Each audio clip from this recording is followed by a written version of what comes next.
ടുമാറാകട്ടെ. കർത്താവിൽ പ്രിയ സഹോദരി സഹോദരന്മാരെ, എല്ലാവർക്കും വേഗം വരുന്ന കർത്താവായ യേശു ക്രിസ്തുവിൻ്റെ നാമത്തിലുള്ള സ്നേഹവന്ദനം.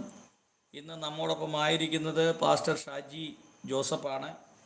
ക്രിസ്തു ഭൂമിയുടെ ഭരണം വരുന്നവനായ ദൈവത്തിന് കൈമാറുന്നു എന്നുള്ളൊരു വിഷയവുമായി ബന്ധപ്പെട്ടാണ് ഇന്ന് സംസാരിക്കുന്നത്. ഷാജി പാസ്റ്ററെ ഗോസ്പൽ TV UP എന്ന യൂട്യൂബ് ചാനലിന് വേണ്ടി ഹാർദവമായിട്ട് സ്വാഗതം ചെയ്യുന്നു. ഞാൻ എൻ്റെ താമസസൗകര്യം ഒന്ന് ഷിഫ്റ്റ് ചെയ്ത് കാരണം വൈഫൈയുടെയും മറ്റ് പല പ്രശ്നങ്ങളുണ്ട്. അപ്പോൾ അതുകൊണ്ട് അതിൻ്റെതായുള്ള ചില എക്കോയും കാര്യങ്ങളൊക്കെ വരുന്നുണ്ട്. അതുകൊണ്ട് ബൈബിൾ വായിച്ച് സഹായിക്കാൻ അല്പം ബുദ്ധിമുട്ടുണ്ട്. അപ്പോൾ 2 ദിവസത്തിനുള്ളിൽ അത് ക്ലിയർ ആവും. അതുകൊണ്ട് 2 ദിവസമായിട്ട് എനിക്ക് സഭാചരിത്ര പഠനം നടത്താൻ സാധിച്ചില്ല. ലൈവും 3-4 ദിവസമായിട്ട് നടക്കുന്നില്ല 10:30. അപ്പം വീട് മാറി ഒന്ന് ഷിഫ്റ്റ് ആകുന്നതാണ്. അപ്പോൾ എന്തായാലും ഇന്നത്തെ മീറ്റിങ്ങിലേക്ക് ഷാജി പാസ്റ്ററെ സ്വാഗതം ചെയ്യുന്നു. അതോടൊപ്പം ഇന്ന് മീറ്റിങ്ങിൽ പങ്കെടുക്കുന്ന എല്ലാ പ്രിയപ്പെട്ടവരെയും സ്വാഗതം ചെയ്യുന്നു. ഇന്നത്തെ മീറ്റിംഗ് എല്ലാവർക്കും അനുഗ്രഹമായി തീരട്ടെ എന്ന് ആത്മാർത്ഥമായിട്ട് ആശംസിച്ചുകൊണ്ട് ഷാജി പാസ്റ്ററെ ഈ വചന ശുശ്രൂഷയ്ക്കായി ക്ഷണിക്കുന്നു. Praise the Lord. പ്രിയ സഹോദരങ്ങളെ, പ്രാർത്ഥനയോടെ നമുക്ക് ശുശ്രൂഷ ദൈവകരങ്ങളിലേക്ക് സമർപ്പിക്കാം. പ്രിയ സഹോദരങ്ങളെ, അല്പ ദിവസങ്ങൾ മാത്രമേ നമ്മൾ ഈ ഭൂമിയിലുള്ളൂ. വളരെ ശ്രദ്ധയോടെ നമ്മുടെ ഇഷ്ടമോ സംഘടനകളുടെ ഇഷ്ടമോ മറ്റുള്ളവരുടെ ഇഷ്ടമോ നടത്തിയെടുക്കുവാനല്ല, ദൈവത്തിന്റെ ഇഷ്ടം നമ്മളിലും നമ്മളിലൂടെ ഈ ഭൂമിയിൽ വെളിപ്പെടുവാൻ തക്കൊണ്ട് നമുക്ക് നമ്മളെ തന്നെ ദൈവകരങ്ങളിൽ സമർപ്പിക്കാം. ഞങ്ങളുടെ സ്വർഗ്ഗസ്ഥ പിതാവേ, ക്രിസ്തു മുഖാന്തരം ഞങ്ങളെ സൃഷ്ടിക്കുകയും നഷ്ടപ്പെട്ട് ഞങ്ങളെ വീണ്ടെടുക്കുകയും ക്രിസ്തുവിൽ പരിപാലിക്കുകയും സൂക്ഷിക്കുകയും വളർത്തുകയും ക്രിസ്തുവാകുന്ന തലയോളം വളർത്തുവാൻ തക്കവണ്ണം ഞങ്ങളെ നിയമിച്ചാക്കിയിരിക്കുകയും അങ്ങയുടെ മാറോട് അണയ്ക്കുകയും ചെയ്യുന്ന വലിയ സ്നേഹത്തിനായി നന്ദിയോടെ സ്തോത്രം ചെയ്യുന്നു. പ്രിയ നല്ല പിതാവേ, അങ്ങയുടെ ചിന്തകളെ മറയ്ക്കുന്ന പൈശാചിക കിങ്ഡത്തെയും മനുഷ്യ കിങ്ഡത്തെയും ജയിച്ച് അങ്ങയുടെ ചിന്തകളെ ഈ ലോകത്തിലെ അങ്ങയുടെ മക്കളെ അറിയിപ്പാൻ ശക്തിപ്പെടുത്തണമേ എന്ന് പ്രാർത്ഥിക്കുന്നു. ഇത് തിരിച്ചറിയുവാൻ ഞങ്ങളുടെ മക്കളുടെ ഹൃദയങ്ങളെ തുറന്നു കൊടുക്കണമേ എന്ന് പ്രാർത്ഥിക്കുന്നു. വിശുദ്ധ ബൈബിളിലെ വചനങ്ങളിൽ മാത്രം അടിസ്ഥാനമിട്ട് വളരുവാൻ, ക്രിസ്തുവിന്റെ തലയോളം വളരുവാൻ, അങ്ങയിൽ എത്തിച്ചേരുവാൻ എല്ലാവരെയും സഹായിക്കണമെന്ന് പ്രാർത്ഥിക്കുന്നു. ഇതിന് മുഖാന്തരമായ ഗോസ്പൽ TV ചാനലിനെയും സാജുവിനെയും ചേർന്ന് പ്രവർത്തിക്കുന്ന എല്ലാവരെയും ഞങ്ങളുടെ കരങ്ങളിൽ ഏൽപ്പിക്കുന്നു. ഞങ്ങളെല്ലാവരും ഒരുമിച്ച് അങ്ങയുടെ കുടുംബത്തിൽ ദൈവരാജ്യത്തിൽ അത്താഴത്തിൽ ഇരിക്കുന്നവരായി തീരുവാൻ സഹായിക്കണമെന്ന് പ്രാർത്ഥിക്കുന്നു. സർവമഹത്വം പിതാവേ ഞങ്ങൾ അങ്ങേക്ക് തരുന്ന യേശു ക്രിസ്തുവിന്റെ നാമത്തിൽ തന്നെ. ആമേൻ, ആമേൻ, ആമേൻ. ദൈവം അവരെ സഹായിക്കട്ടെ, കൂട്ടായിരിക്കട്ടെ. ഒരുപക്ഷെ നിങ്ങളുടെ ജീവിതത്തിൽ ആദ്യമായിട്ട് കേൾക്കുന്ന ഒരു ടൈറ്റിൽ ആയിരിക്കും ഇത്. ബൈബിളിലുള്ള കാര്യമാണ്. ക്രിസ്തു യേശു വരുന്നവനായ സ്വർഗസ്ഥ പിതാവിന്റെ കരങ്ങളിലേക്ക് ഭൂമിയുടെ ഭരണം ഏൽപ്പിക്കുന്നു. അടിസ്ഥാനമായി ചില വചനങ്ങൾ വായിച്ച് നമുക്കത് ഉറപ്പിച്ചു വേണം മുന്നോട്ട് കടന്നു പോകുവാൻ. കാരണം എനിക്കറിയാം ഞാൻ എവിടെയാണ് നിൽക്കുന്നതെന്ന്. ക്രിസ്തുവെ കൊണ്ട് പിതാവിനെ ഒഴിവാക്കുന്ന ഒരു തലമുറയുടെ മുമ്പിൽ ക്രിസ്തു പിതാവിന് ഭരണം ഏൽപ്പിക്കുന്നു എന്ന് പറയുന്ന നേരെ തലതിരിഞ്ഞ ഒരു അവസ്ഥ മനുഷ്യന്റെ ചിന്തയിൽ. എന്നാൽ വിശുദ്ധ ബൈബിളിൽ ഇതാണ് ശരിയായ അവസ്ഥ. അറിയിക്കുമ്പോൾ പെട്ടെന്നൊക്കെ മനസ്സിലാക്കാൻ ബുദ്ധിമുട്ടുള്ളത് കൊണ്ട് വചനത്തിന്റെ സപ്പോർട്ടോടുകൂടെ കാര്യങ്ങൾ അറിയിക്കാൻ ആഗ്രഹിക്കുകയാണ്. അപ്പോൾ നമ്മളിവിടെ ചിന്തിക്കുന്ന ഒരു കാര്യം കഴിഞ്ഞ സന്ദേശങ്ങളിൽ ചിന്തിച്ചതുപോലെ തന്നെയാണ് ചിന്തിക്കുവാനായിട്ട് പോകുന്നത്. അതിനാദ്യമായിട്ട് നമ്മളൊരു വചനം വായിക്കാൻ പോവുകയാണ്. ക്രിസ്തു സ്വർഗ്ഗസ്ഥ പിതാവിനെ ഭരണം കൈമാറുമോ എന്നുള്ള ചിന്ത തന്നെ ആദ്യം തന്നെ ധാരാളം പേർക്കുണ്ടാകും. അപ്പോ നമുക്ക് 1 കൊരിന്ത്യർ 15-24 മുതൽ 28 വരെ വചനം അതിന് സാക്ഷ്യമായിട്ട് വായിക്കാം. സാജു ബ്രദർ വായിച്ചാൽ എക്കോ ഉള്ളത് കൊണ്ട് എക്കോ വരുന്നത് കൊണ്ട് ഞാൻ തന്നെ അത് വായിക്കാനായിട്ട് കർത്താവിൽ ശരണപ്പെടുകയാണ്. പിന്നെ അവസാനം, അതായത് ഏറ്റവും അവസാനം, അന്ന് ക്രിസ്തു, അവൻ എന്നാണ്, ക്രിസ്തു എന്നാണ് കറക്റ്റ് കേട്ടോ. ക്രിസ്തു എല്ലാ വാഴ്ചയ്ക്കും അധികാരത്തിന് ശക്തിക്ക് നീക്കം വരുത്തിയിട്ട് രാജ്യം പിതാവായ ദൈവത്തെ ഏൽപ്പിക്കും. അപ്പോ ടൈറ്റിൽ കറക്റ്റ് ആണല്ലോ അല്ലെ? കിങ്ഡം പിതാവായ ദൈവത്തെ ഏൽപ്പിക്കും. ക്രിസ്തു, ദൈവപുത്രനായ ക്രിസ്തു ഭരണം പിതാവായ ദൈവത്തെ ഏൽപ്പിക്കും. ഇതാണ് നമ്മളുടെ മെസ്സേജിന്റെ ടൈറ്റില്. ഇതാ ക്രിസ്തു, ദൈവപുത്രനായ ക്രിസ്തു വരുന്നവനായ സ്വർഗസ്ഥ പിതാവിന്റെ കരങ്ങളിലേക്ക് ലോകത്തിന്റെ, ഭൂമിയുടെ ഭരണം കൈമാറും എന്നുള്ളതാണ്. എന്നിട്ട് താഴേക്ക് നമ്മൾ വായിക്കുമ്പോൾ കാൽ കീഴാക്കുവോളം വാഴേണ്ടതാകുന്നു. അപ്പോ ഒരു പർട്ടിക്കുലർ ടൈം വരെയാണ് ക്രിസ്തുവിനെ വായിച്ചു കൊടുത്തിരിക്കുന്നത്. ഈ ലോകഭരണം 1000 വർഷം ക്രിസ്തുവിന്റെ കയ്യിലായിരിക്കും. ഒരു പർട്ടിക്കുലർ ടൈം വരെയാണ് ഹെവൻ അത് അനുവദിച്ചിരിക്കുന്നത്. ഒടുക്കത്തെ ശത്രുവായിട്ട് മരണം നീങ്ങിപ്പോകും. അപ്പോ ശത്രുക്കളുണ്ട്, ശത്രുക്കളെയൊക്കെ നീക്കിയിട്ട് വേണം ഇതൊക്കെ ചെയ്യുവാനായിട്ട്.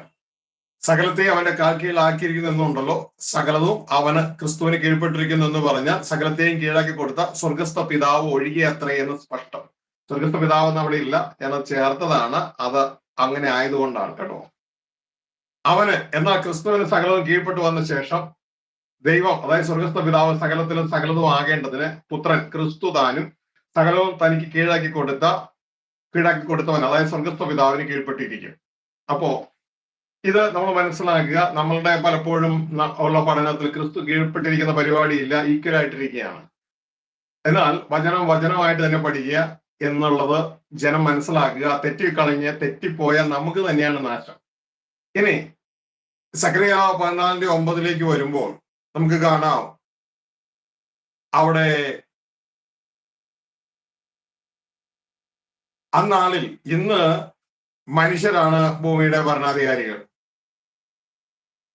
എന്നാൽ അന്ന് ദൈവത്തിന്റെ വചനം പറയുന്നു മനുഷ്യന്റെ മുകളിലുള്ള ലോകം പിശാചിന്റെ ഭരണത്തിന്റെ കീഴിലാണെന്ന്. എന്നാൽ അവിടെ എഴുതിയിരിക്കുന്നു യഹോവ സർവ്വഭൂമിക്ക് രാജാവാകും. അപ്പോ യഹോവ സ്വർഗസ്ഥ പിതാവ് സർവ്വഭൂമിക്ക് രാജാവാകും.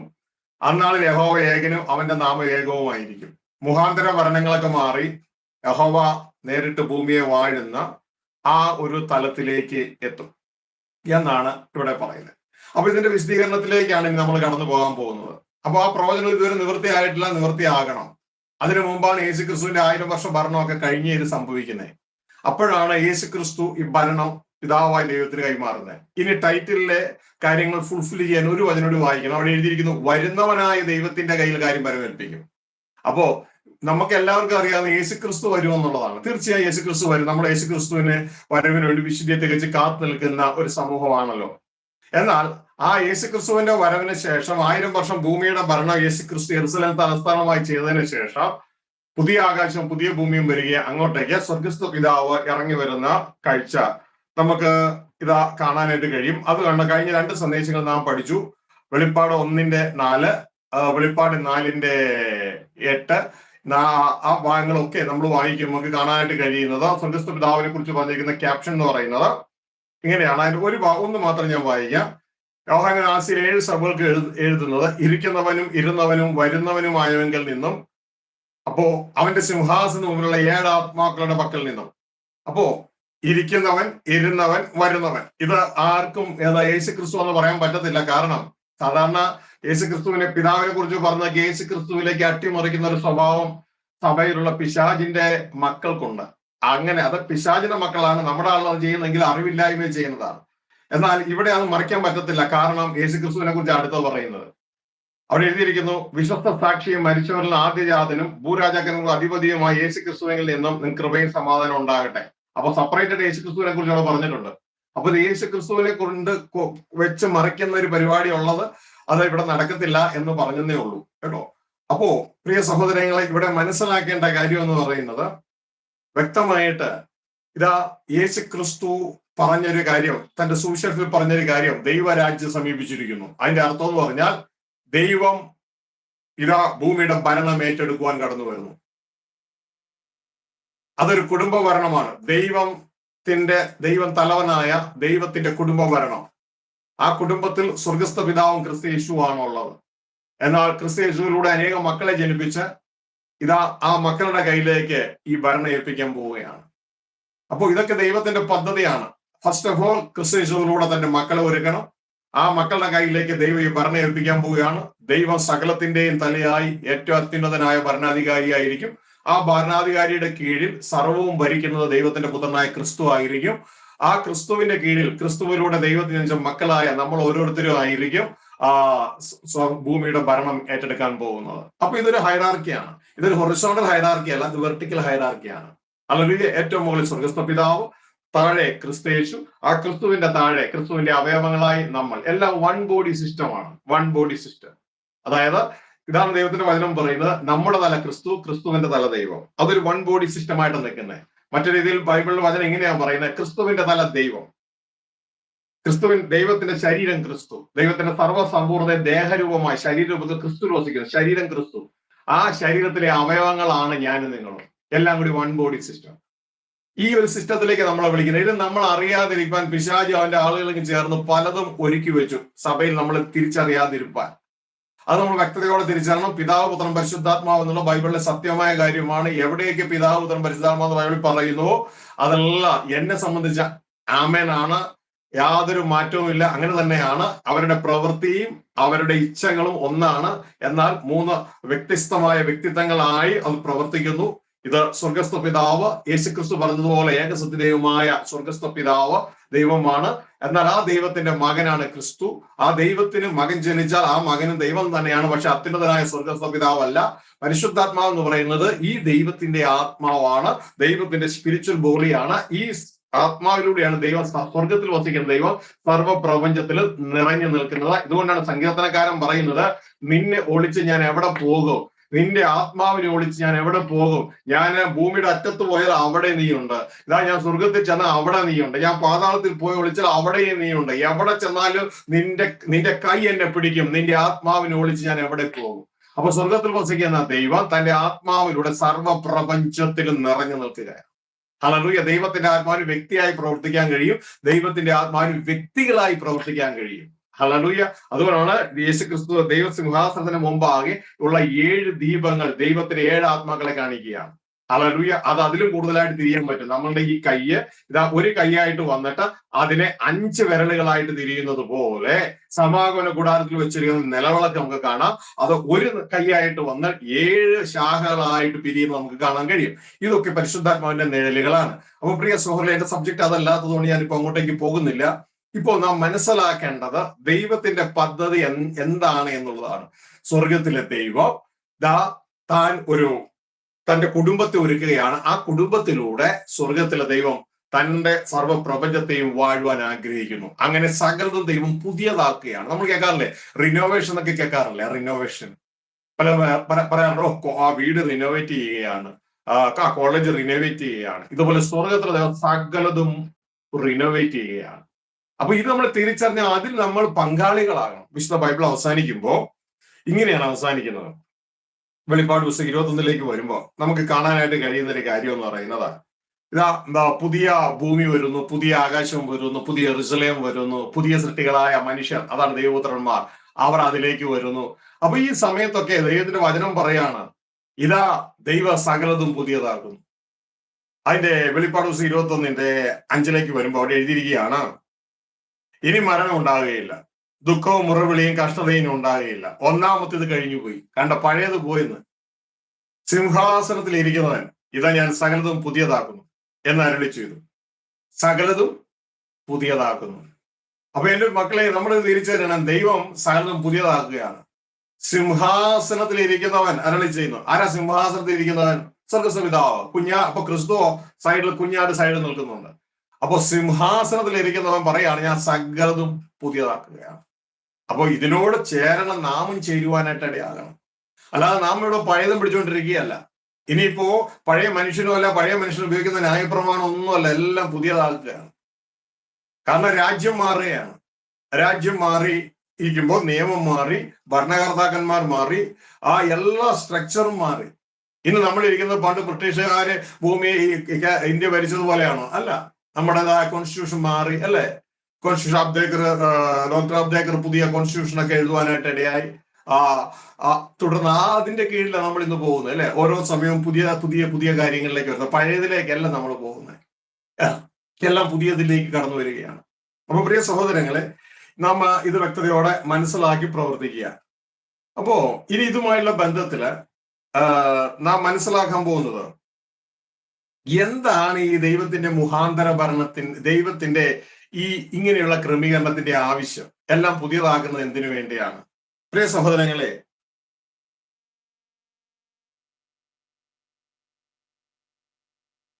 ദൈവം ഇതെല്ലാം പുതിയതാക്കി കൊണ്ടുവരുന്നതിന്റെ ഉദ്ദേശം എന്ന് പറയുന്നത്, നമ്മൾ കഴിഞ്ഞ സന്ദേശങ്ങളിലൊക്കെ പഠിച്ചു. നിങ്ങൾ ഇതിനു മുമ്പ് ഇത് കേൾക്കാത്ത കാര്യങ്ങളൊക്കെ പുറകിൽ പോയി പഠിക്കണം.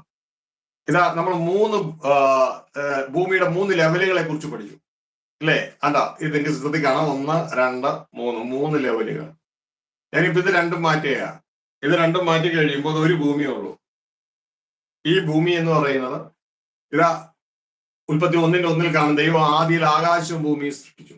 ആ ഭൂമിയാണ്. അത് ബില്യൺ കണക്കിന് വർഷം പഴക്കമുണ്ട്. അത് ശാസ്ത്രം പറയുന്നത്. ആ ഭൂമി ദൈവത്തിന്റെ വചനം നമ്മളെ യെശയ്യാ പ്രവാചന പുസ്തകത്തിൽ വായിച്ചു. അതൊക്കെ നമ്മളൊന്ന് വചനം എടുത്ത് വായിച്ചത് നമ്മൾ അങ്ങോട്ട് പോകുന്നില്ല. ദൈവം ഭൂമിയെ ഉണ്ടാക്കിയത് വ്യർത്ഥമായിട്ടല്ല, പാർപ്പിനായിട്ട് അത്രയും ഉണ്ടാക്കിയത്. ആ ഭൂമിയിൽ ദൈവം വെച്ചിരുന്നത് ദൂതവർഗത്തെ. എന്നാൽ അവർ ദൈവത്തോട് മത്സരിക്കുകയും പാപം ചെയ്യുകയും ചെയ്തപ്പോൾ ദൈവം അതിനെ ശിക്ഷിക്കുകയും തുടർന്ന് ഇവരെയാണ് ദൈവം ബൈബിളിലെ ആദ്യ കുടിയാന്മാരെന്ന് പറയുന്നത്. മത്തായി 21 നാം പഠിച്ചതാണ്. അവിടെ ശിക്ഷ വിധിക്കുകയും ഇതാ ഈ അന്തരീക്ഷത്തെ ദൈവം റീക്രിയേറ്റ് ചെയ്തെടുക്കുകയാണ്, പുതിയ ഭൂമിയായിട്ട് റീക്രിയേറ്റ് ചെയ്തെടുക്കുകയാണ്. ഇത് നമുക്ക് കാണാം. അടുത്തത് അതാണ് ഉൽപ്പത്തി പുസ്തകം 1-ാം അധ്യായം 2-3 വാക്യം മുതൽ നമുക്ക് കാണാൻ പറ്റും. വെളിച്ചം ഉണ്ടാകട്ടെ ദൈവം പറയുമ്പോൾ ആ ഭൂമിയെ റീക്രിയേറ്റ് ചെയ്യാണ്. എന്നിട്ട് ഈ ഭൂമിയിലേക്ക് സ്വർഗത്തിലെ ദൈവം ഇതാ 5.5 ദിവസം കൊണ്ട് എല്ലാം റീക്രിയേറ്റ് ചെയ്തിട്ട് അവിടെ മനുഷ്യരെ ഇറക്കുകയാണ്, മനുഷ്യരെ സൃഷ്ടിക്കുകയാണ്. അതാണ് പുതിയ കുടിയാൻ. ആദത്തിലുള്ള മനുഷ്യരെ സൃഷ്ടിക്കുകയാണ്, പുതിയ കുടിയാൻ. എന്നിട്ട് ഇവിടെ ഉണ്ടായിരുന്ന പഴയ ദൂതവർഗത്തെ മുഴുവൻ എന്ത് ചെയ്തു? അവിടെ നിന്ന് നീക്കിയിട്ട് അവരെ നേരെ ഈ ഭൂമിയുടെ മുകളിലെ ആകാശമണ്ഡലത്തിൽ അവരെ നിർത്തി. അവരെയാണ് ആകാശത്തിന്റെ അധികാരികളായിട്ട് നിൽക്കുന്നത്. അപ്പൊ പഴയ കുടിയാൻ ആകാശത്തിന്റെ അധികാരികളായിട്ടുണ്ട്. എന്നാൽ പുതിയ കുടിയനായ മനുഷ്യൻ ജഡരൂപികളായവര് അവരിതാ ഭൂമിയിലുണ്ട്. ഇത് നമുക്ക് ശ്രദ്ധിക്കാം. എന്നാൽ ഇതിന്റെ എല്ലാം മുകളിൽ, അപ്പൊ മനുഷ്യന്റെ ഭരണം ഭൂമി, ഈ മനുഷ്യന്റെ മുകളിലുള്ള ലോകം അത് പിശാചിന്റെ കീഴിൽ, എന്നാൽ ലോകത്തിന്റെയും മുകളിൽ സർവത്തെയും വാഴുന്ന ദൈവത്തിന്റെ ഭരണം. അപ്പൊ ഈ സ്ട്രക്ചർ 3 നിങ്ങളുടെ മനസ്സിലുണ്ടാകണം. താഴെ മനുഷ്യരായ നമ്മൾ, എന്നാൽ നമ്മളുടെ മുകളിൽ ഇതാ ദൈവത്തിന്റെ വചനം പറയുന്നു സർവ്വലോകവും പിശാചിന്റെ കീഴിൽ കിടക്കുന്നു. എഫേസ്യരിലെ 2-ാം അധ്യായത്തിൽ പറയുന്നു ആകാശത്തിന്റെ അധികാരിയായ പിശാച്. അപ്പോ ആ മണ്ഡലത്തിൽ ആകാശത്തിന്റെ അധികാരം നിൽക്കുകയാണ്. അതുകൊണ്ടാണ് നമുക്ക് മുകളിലേക്ക് ചിന്തിക്കാൻ പറ്റാത്ത, നമ്മുടെ ചിന്തകൾ ബ്ലോക്ക് ചെയ്യപ്പെടുകയാണ്. എന്നാൽ ഇതിന്റെയും മുകളിലാണ് ദൈവരാജ്യം. ദൈവത്തിന്റെ വചനം 103-ാം സങ്കീർത്തനം അതിന്റെ 19-ാം വാക്യം പറയുന്നു യഹോവ തന്റെ സിംഹാസനം സ്വർഗത്തിൽ സ്ഥാപിച്ചിരിക്കുന്നു, സർവത്തെയും എല്ലാറ്റിനെയും യഹോവയുടെ ആ കിങ്ഡം ഭരിക്കുന്നു. അപ്പോ പ്രിയ സഹോദരൻ, ഇത് നിങ്ങൾ ഓർത്തിരിക്കണം. അപ്പൊ സ്വർഗത്തിലെ ദൈവം എന്താ ചെയ്യണമെന്ന് വെച്ചാൽ ഈ ഭൂമിയിൽ പഴയ പുതിയ കുടിയാനെയും ഭൂമിക്ക് മുകളിൽ പഴയ കുടിയാന്ന് വെച്ചാൽ ഇവിടെ ഉണ്ടായിരുന്ന ദൂതവർഗങ്ങൾ, ശിക്ഷയിൽ അകപ്പെട്ട ദൂതവർഗങ്ങൾ, അവരെയും വെച്ചിരിക്കുകയാണ്. തുടർന്ന് ഇവര് തമ്മിലാണ്, ഈ പഴയ കുടിയാനും പുതിയ കുടിയാനും തമ്മിൽ ഇതാ ഒരു മത്സരം പോലെ കാര്യങ്ങൾ നടക്കുകയാണ്. പഴയ കുടിയാൻ ഈ മനുഷ്യരെ പാപത്തിൽ കൊടുക്കാൻ വേണ്ടി നിൽക്കുകയാണ്. ഏദൻ തോട്ടത്തിൽ ആദാഹവ്വ ദമ്പതികളെ പാപത്തിൽ കുടിക്കിയതുപോലെ പാപത്തിൽ കുടുക്കിയാൽ ഈ ഭാഗത്തേക്ക് ദൈവത്തിന് പിന്നെ ഈ മനുഷ്യരിൽ പ്രവർത്തിക്കാൻ പറ്റത്തില്ല. നിങ്ങൾ എപ്പോഴും മനസ്സിലാക്കിക്കോരണം, മനുഷ്യൻ പാപത്തിൽ കുടുങ്ങിയാൽ അവിടെ പിശാചിന് ഇടം കിട്ടും. മനുഷ്യൻ നീതിയിലാണെങ്കിൽ ദൈവത്തിന് പ്രവർത്തിക്കാം. എല്ലാവരും മനസ്സിലാക്കുക. ഒന്നുകൂടി പറയാം, മനുഷ്യൻ പാപത്തിൽ കുടുങ്ങിയാൽ അവിടെ പിശാചിന് ഇടം കിട്ടും, ദൈവത്തിന് പ്രവർത്തിക്കാൻ പറ്റില്ല.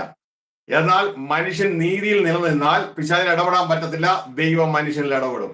ഇതുകൊണ്ടാണ് എഫേസ്യ ലേഖനത്തിൽ 4-ാം അധ്യായം 27-ാം വാക്യം നമ്മളോട് പറയുന്നത് കേട്ടിട്ടില്ലേ? പാപം ചെയ്യരുത്, പിശാചിന് ഇടം കൊടുക്കരുത്. കേട്ടിട്ടുണ്ടോ? ഹല്ലേലൂയ. നമ്മള് വാ കൊണ്ടും ഹൃദയം കൊണ്ടും ഒക്കെ പാപം ചെയ്ത് ദൈവത്തിന് നമ്മൾ ഇടപെടാൻ കഴിയാത്ത രീതിയിലാക്കി വെച്ചിരിക്കുക നമ്മളെ. എന്നാൽ നീതിയാണോ ദൈവത്തിന് ഇടപെടാൻ പറ്റും. ഞാൻ ആ വചനം ഒന്ന് വായിക്കാം. പ്രിയ കുഞ്ഞുങ്ങളെ, നമ്മൾ ശ്രദ്ധിക്കുക. ഡിനോമിനേഷനോ സംഘടനയോ കാര്യങ്ങളോ അല്ല നമുക്ക് പ്രാധാന്യം. നമ്മൾ പാപം ചെയ്യാതെ ദൈവം നമ്മൾ ജീവിപ്പാൻ തക്കവണ്ണം ഇടയാകുക. എഫേസ്യർ 4:26-27 പറയാണ്, കോപിച്ചാൽ പാപം ചെയ്യാതിരിപ്പിൻ, സൂര്യൻ അസ്തമിക്കുമ്പോളം നിങ്ങൾ കോപം വെച്ചുകൊണ്ടിരിക്കരുത്, പിശാചിന് ഇടം കൊടുക്കരുത്. അപ്പൊ പാപം ആർക്കിടം കൊടുക്കും? പിശാചിന് ഇടം കൊടുക്കും. അപ്പൊ അവിടുന്ന് ആര് മാറും? പാപം ചെയ്താൽ ദൈവം നമ്മളിൽ നിന്ന് മാറും. ഏദൻ തോട്ടത്തിൽ നോക്കിയേ, പിശാച് എന്താ ചെയ്തേ? ദൈവത്തെ ഇടിച്ച് തോൽപ്പിച്ച് മാറ്റിയോ? ഇല്ല. പക്ഷെ ദൈവം മാറിയില്ലേ? എങ്ങനെയാ മാറിയേ? നമ്മളെ പാപത്തിൽ കുടുക്കിയപ്പോ പാപത്തോട് സഹകരിക്കാൻ കഴിയാത്ത ദൈവം നമ്മളെ അവിടുന്ന് മാറ്റി. വളരെ ശ്രദ്ധിക്കുക. പാപത്തോട് സഹകരിക്കാൻ കഴിയാത്ത ദൈവം നമ്മളെ അവിടുന്ന് മാറ്റി. അങ്ങനെ ഇതാ ദൈവം ആദം ഹവ്വ ദമ്പതികളെ അവിടുന്ന് മാറ്റി. ഇനി നമ്മൾ ജീവിതത്തിൽ പാപം ചെയ്ത് ജീവിക്കുകയാണെങ്കിൽ നമ്മുടെ മുകളിലുള്ള ആ പഴയ കുടിയാന് നമ്മുടെ മേൽ അധികാരമായി. അവൻ അധികാരം ഏറ്റെടുക്കും. നമ്മളുടെ ശരീരത്തെ അടിക്കും, നമ്മളെ പല രീതിയിൽ രോഗിയാക്കും, നമ്മുടെ സാഹചര്യത്തെ അടിക്കും. നമുക്ക് ഒരു രീതിയിലോ പൊങ്ങാൻ പറ്റാത്ത രീതിയിൽ പല പല പല വിധത്തിൽ നമ്മളെ പൂട്ടും. മനസ്സിലായോ? ആദ്യത്തെ ആദം ഹവ്വ ദമ്പതികൾ പാപത്തിൽ വീണപ്പോൾ അവരെന്ത് ചെയ്തു? അവരുടേതായ ദൈവത്തിൽ നിന്ന് അവരെ അകറ്റിയപ്പോൾ തന്നെ അവർ പ്രൊവിഷന് വേണ്ടി എന്ത് തിന്നും എന്നുള്ള കാര്യത്തിന്, കുടിക്കും എന്നുള്ള കാര്യത്തിന് വേണ്ടി ഓടണ്ടായിട്ട് വന്നു.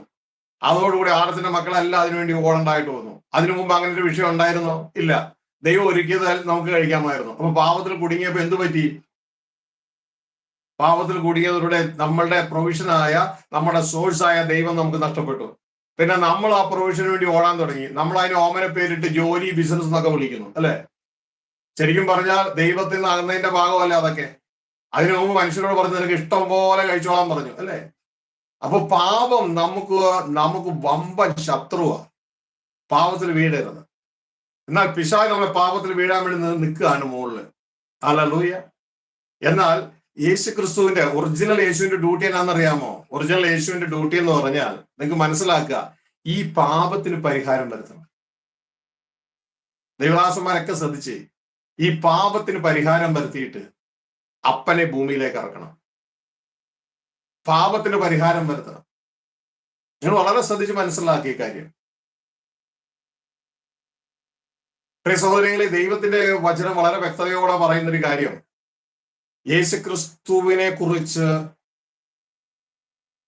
ഈ ദാനിയേൽ പ്രവാചകന്റെ പുസ്തകത്തില് പ്രവചനമുണ്ട്. ആ പ്രവചനത്തിൽ പറയുന്ന ഒരു കാര്യം ഇതാണ്: ഒരു 70 വീക്സ് കാലം നിശ്ചയിച്ചിരിക്കുന്നു എന്ന് പറയുന്ന ഒരു ഭാഗത്ത്, 70 വീക്സ് എടുക്കാൻ ഞാനിപ്പോ പോകുന്നില്ല, പക്ഷെ അവിടെ പറയുന്ന ഒരു ഭാഗത്ത് ഈ അഭിഷിക്തനായ പ്രഭു വന്നിട്ട് എന്ത് ചെയ്യൂ എന്ന് പറയുന്നുണ്ട്. അഭിഷിക്തനായ ഒരു പ്രഭു, അതാണ് ക്രിസ്തു വന്നിട്ട് എന്താ ചെയ്യണേന്നറിയാമോ? മനുഷ്യരെ പാപത്തിൽ കുടുക്കിയിട്ടാണ് ദൈവത്തെ മനുഷ്യരിൽ നിന്ന് അകറ്റിയത്.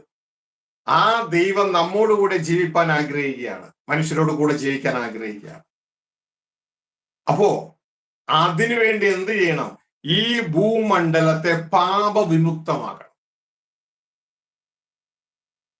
പാപികളായ വ്യക്തികൾക്ക് മാനസാന്തരപ്പെടുവാനും പാപത്തിന് പരിഹാരത്തിന് ഒരു അവസരം കൊടുക്കണം. മനസ്സില്ലാത്തവരെ ഇവിടുന്ന് മാറ്റണം, പാപവിമുക്തമാക്കണം. തുടർന്ന് ഈ പാപം നിറഞ്ഞ ആകാശത്തെയും ഭൂമിയെയും മാറ്റണം. നീതി നിറഞ്ഞ പുതിയ ആകാശവും പുതിയ ഭൂമിയും വരണം. അങ്ങനെ എല്ലാ അന്തരീക്ഷവും നീതിയാക്കി മാറ്റണം. ആ നീതി ആക്കി മാറ്റിയ ഭാഗത്തേക്കാണ് സ്വർഗസ്ഥ പിതാവ് ഇറങ്ങി വരുന്നത്. ഇതാണ് യേശു ക്രിസ്തു എന്ന പ്രിയപുത്രൻ ചെയ്യുന്നത്. അല്ലാണ്ട് ഇന്ന് പലപ്പോഴും പലരും അവതരിപ്പിക്കുന്ന യേശു അല്ല അത്.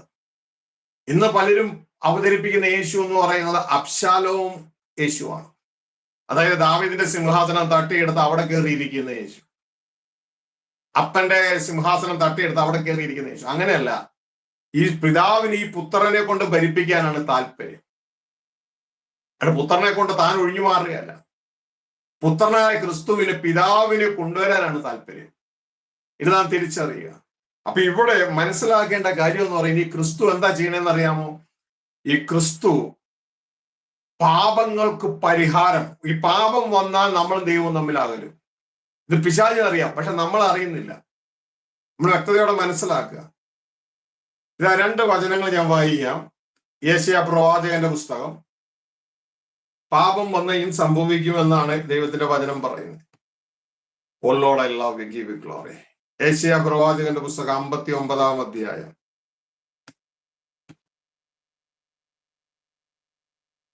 അതിന്റെ 2-ാം വാക്യം. അവിടെ എഴുതിയിരിക്കുന്നു, നിങ്ങളുടെ അകൃത്യങ്ങൾ അത്രേ നിങ്ങളെയും നിങ്ങളുടെ ദൈവത്തെയും തമ്മിൽ ഭിന്നിപ്പിച്ചിരിക്കുന്നത്. കണ്ടോ?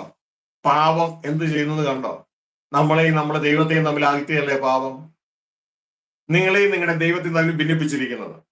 നിങ്ങളുടെ പാപങ്ങൾ അത്രേ അവൻ കേൾക്കാത്ത വണ്ണം അവന്റെ മുഖത്തെ നിങ്ങൾക്ക് മറയ്ക്കുമാറാക്കിയത്. അപ്പോ സഹോദരങ്ങളെ ശ്രദ്ധിച്ചേ, തുടക്കത്തിലേ പറഞ്ഞു പാപം പ്രശ്നമാണ്. നമ്മുടെ ദൈവത്തെ പരാജയപ്പെടുത്താൻ ലോകത്തിൽ ഒരു ശക്തിക്കും പറ്റത്തില്ല. പക്ഷെ നമ്മളെ ദൈവത്തിൽ നിന്ന് അകറ്റാൻ പറ്റും. എങ്ങനെ? നമ്മളെ പാപത്തിൽ കുടുക്കി. നമ്മുടെ കുടുംബത്തിലെ ബലവാൻ എന്ന് പറയുന്നത് സ്വർഗസ്ഥ പിതാവാണ്. ആ സ്വർഗസ്ഥ പിതാവിനെ നമ്മളിൽ നിന്ന് അകറ്റിയാൽ നമ്മളെ തകർക്കാൻ പറ്റും. എങ്ങനെ അകറ്റാൻ പറ്റും? നമ്മളെ ജീവിതത്തിൽ പാപത്തിൽ കുടിക്കാൻ മതി. അതുപോലെ ദൈവത്തിന്റെ വചനം പറയുന്നത്, നിങ്ങളുടെ അകൃത്യങ്ങൾ അത്രേ നിങ്ങളെയും നിങ്ങളുടെ ദൈവത്തെയും തമ്മിൽ ഭിന്നിപ്പിച്ചിരിക്കുന്നത്.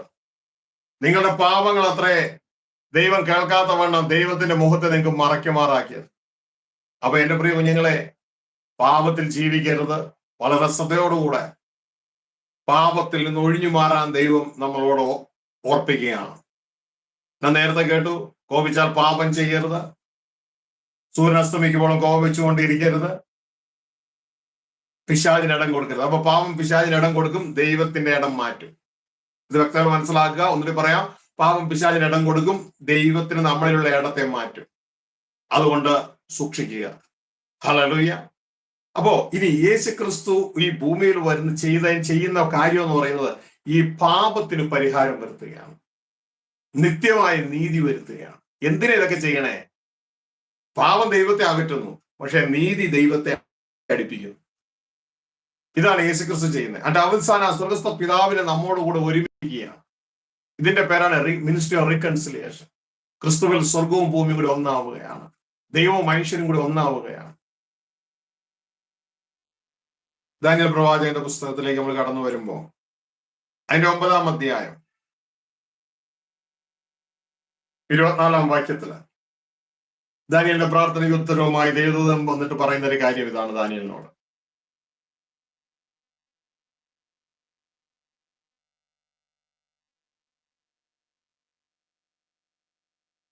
അതിക്രമത്തെ തടസ്സം ചെയ്ത് പാപങ്ങളെ മുദ്രയിടുവാൻ. എന്തിനു മുദ്രയിടണം? ദൈവത്തെ നമ്മളിൽ നിന്ന് അകറ്റുന്ന പാപത്തെ മുദ്രയിടുവാൻ. അകൃത്യത്തിന് പ്രായശ്ചിത്തം ചെയ്ത്, ഇതുവരെ ചെയ്ത പാപങ്ങൾക്കൊക്കെ പ്രായശ്ചിത്തം ചെയ്ത് നിത്യനീതി വരുത്തുവാനും. കണ്ടോ? യേശുക്രിസ്തുവിന്റെ ആ ഡ്യൂട്ടിയാണ്, അഭിഷിക്തന്റെ ഡ്യൂട്ടിയാണ്. അതിക്രമത്തെ തടസ്സം ചെയ്ത് പാപങ്ങളെ മുദ്രയിടുവാനും, അകൃത്യത്തിന് പ്രായശ്ചിത്തം ചെയ്ത് നിത്യനീതി വരുത്തുവാനും, ദർശനവും പ്രവചനവും മുദ്രയിടുവാനും, അതിപരിശുദ്ധമായതിനെ അഭിഷേകം ചെയ്യുവാനും തക്കവണ്ണം നിന്റെ ജനത്തിനും വിശുദ്ധ നഗരത്തിനും 70 ആഴ്ചയോടെ നിയമിച്ചിരിക്കുന്നു. ഹല്ലേലൂയ. അതിപരിശുദ്ധമായതിനെ അഭിഷേകം ചെയ്യണം, അതിലേക്കാണ് യാത്ര. ഹല്ലേലൂയ. ഇതാ 1000 വർഷം ക്രിസ്തുവിന്റെ നേതൃത്വത്തിൽ സ്വർഗസ്ഥ പിതാവ് ക്രിസ്തു മുഖാന്തരം ഈ ഭൂമിയെ വാഴും. ആ വാഴ്ചയുടെ ഒടുക്കം ഇതാ ക്രിസ്തു ഈ ഭൂമിയിലെ സകല ദുഷ്ടന്മാരെയും നീക്കി പുതിയ ആകാശവും പുതിയ ഭൂമിയും വന്ന് ഇതാ തുടർന്ന് കിങ്ഡം പിതാവിന്റെ കരങ്ങളിലേക്ക് ഏൽപ്പിക്കും. അന്നാളിൽ യഹോവ സർവ്വഭൂമിയുടെയും രാജാവായിരിക്കും. അപ്പോ പ്രിയ സഹോദരങ്ങളെ, ഈ ഒരു തലം വ്യക്തതയോടെ മനസ്സിലാക്കുക. അപ്പൊ ക്രിസ്തു എന്താ ചെയ്യുന്നേ? ക്രിസ്തു ചെയ്യുന്നത് തന്റെ അപ്പന് ഈ ഭൂമിയിലേക്ക് വരുവാൻ നീതിയുടെ ഒരു വഴി ഒരുക്കി കൊടുക്കുകയാണ്. സർവവും നീതിയാക്കുകയാണ്, പാപങ്ങൾക്ക് പരിഹാരം ചെയ്യുകയാണ്, അകൃത്യങ്ങളെ തടയുകയാണ്, നിത്യനീതി കൊണ്ടുവരികയാണ്. എന്തിനാ? അപ്പനെ ഇറക്കാനാണ്. ഇതാണ് ദൈവത്തിന്റെ വചനം. ഏശയ്യാ 40-ാം അധ്യായത്തിൽ നമുക്ക് കാണാൻ പറ്റും, യഹോവയ്ക്ക് വഴിയൊരുക്കുവിൻ, യഹോവയ്ക്ക് വഴിയൊരുക്കുവിൻ. ഹല്ലേലൂയ. സ്നാപയോഹന്നാന്റെ നാൾ മുതൽ ഇത് നടന്നുകൊണ്ടിരിക്കുന്ന ഒരു കാര്യമാണ്. യഹോവയ്ക്ക് വഴിയൊരുക്കുക. യഹോവ ഭൂമിയുടെ രാജാവാകാൻ വരുന്നു, വഴിയൊരുക്കുക. എങ്ങനെയാണ്? നീതിയിൽ വഴിയൊരുക്കണം. ആത്മാവാകുന്ന ദൈവം വരുന്നത് നമ്മൾ കഴിഞ്ഞ സന്ദേശത്തിൽ കേട്ടു, പ്ലെയിനിലൂടെ കാറിലൂടെ ഒന്നുമല്ല, നമ്മുടെ ആത്മാവിലൂടെ, നമ്മുടെ ദേഹിയിലൂടെ, നമ്മുടെ ശരീരത്തിലൂടെ വെളിപ്പെടും. അപ്പോ നമ്മുടെ ഉൾത്തളങ്ങളുടെ ശുദ്ധീകരണമാണ് ഏറ്റവും പ്രാധാന്യം. അതുകൊണ്ട് വ്യക്തതയോടെ മനസ്സിലാക്കുക. അതാണ് സുവിശേഷം എന്ന് പറയുന്നത്.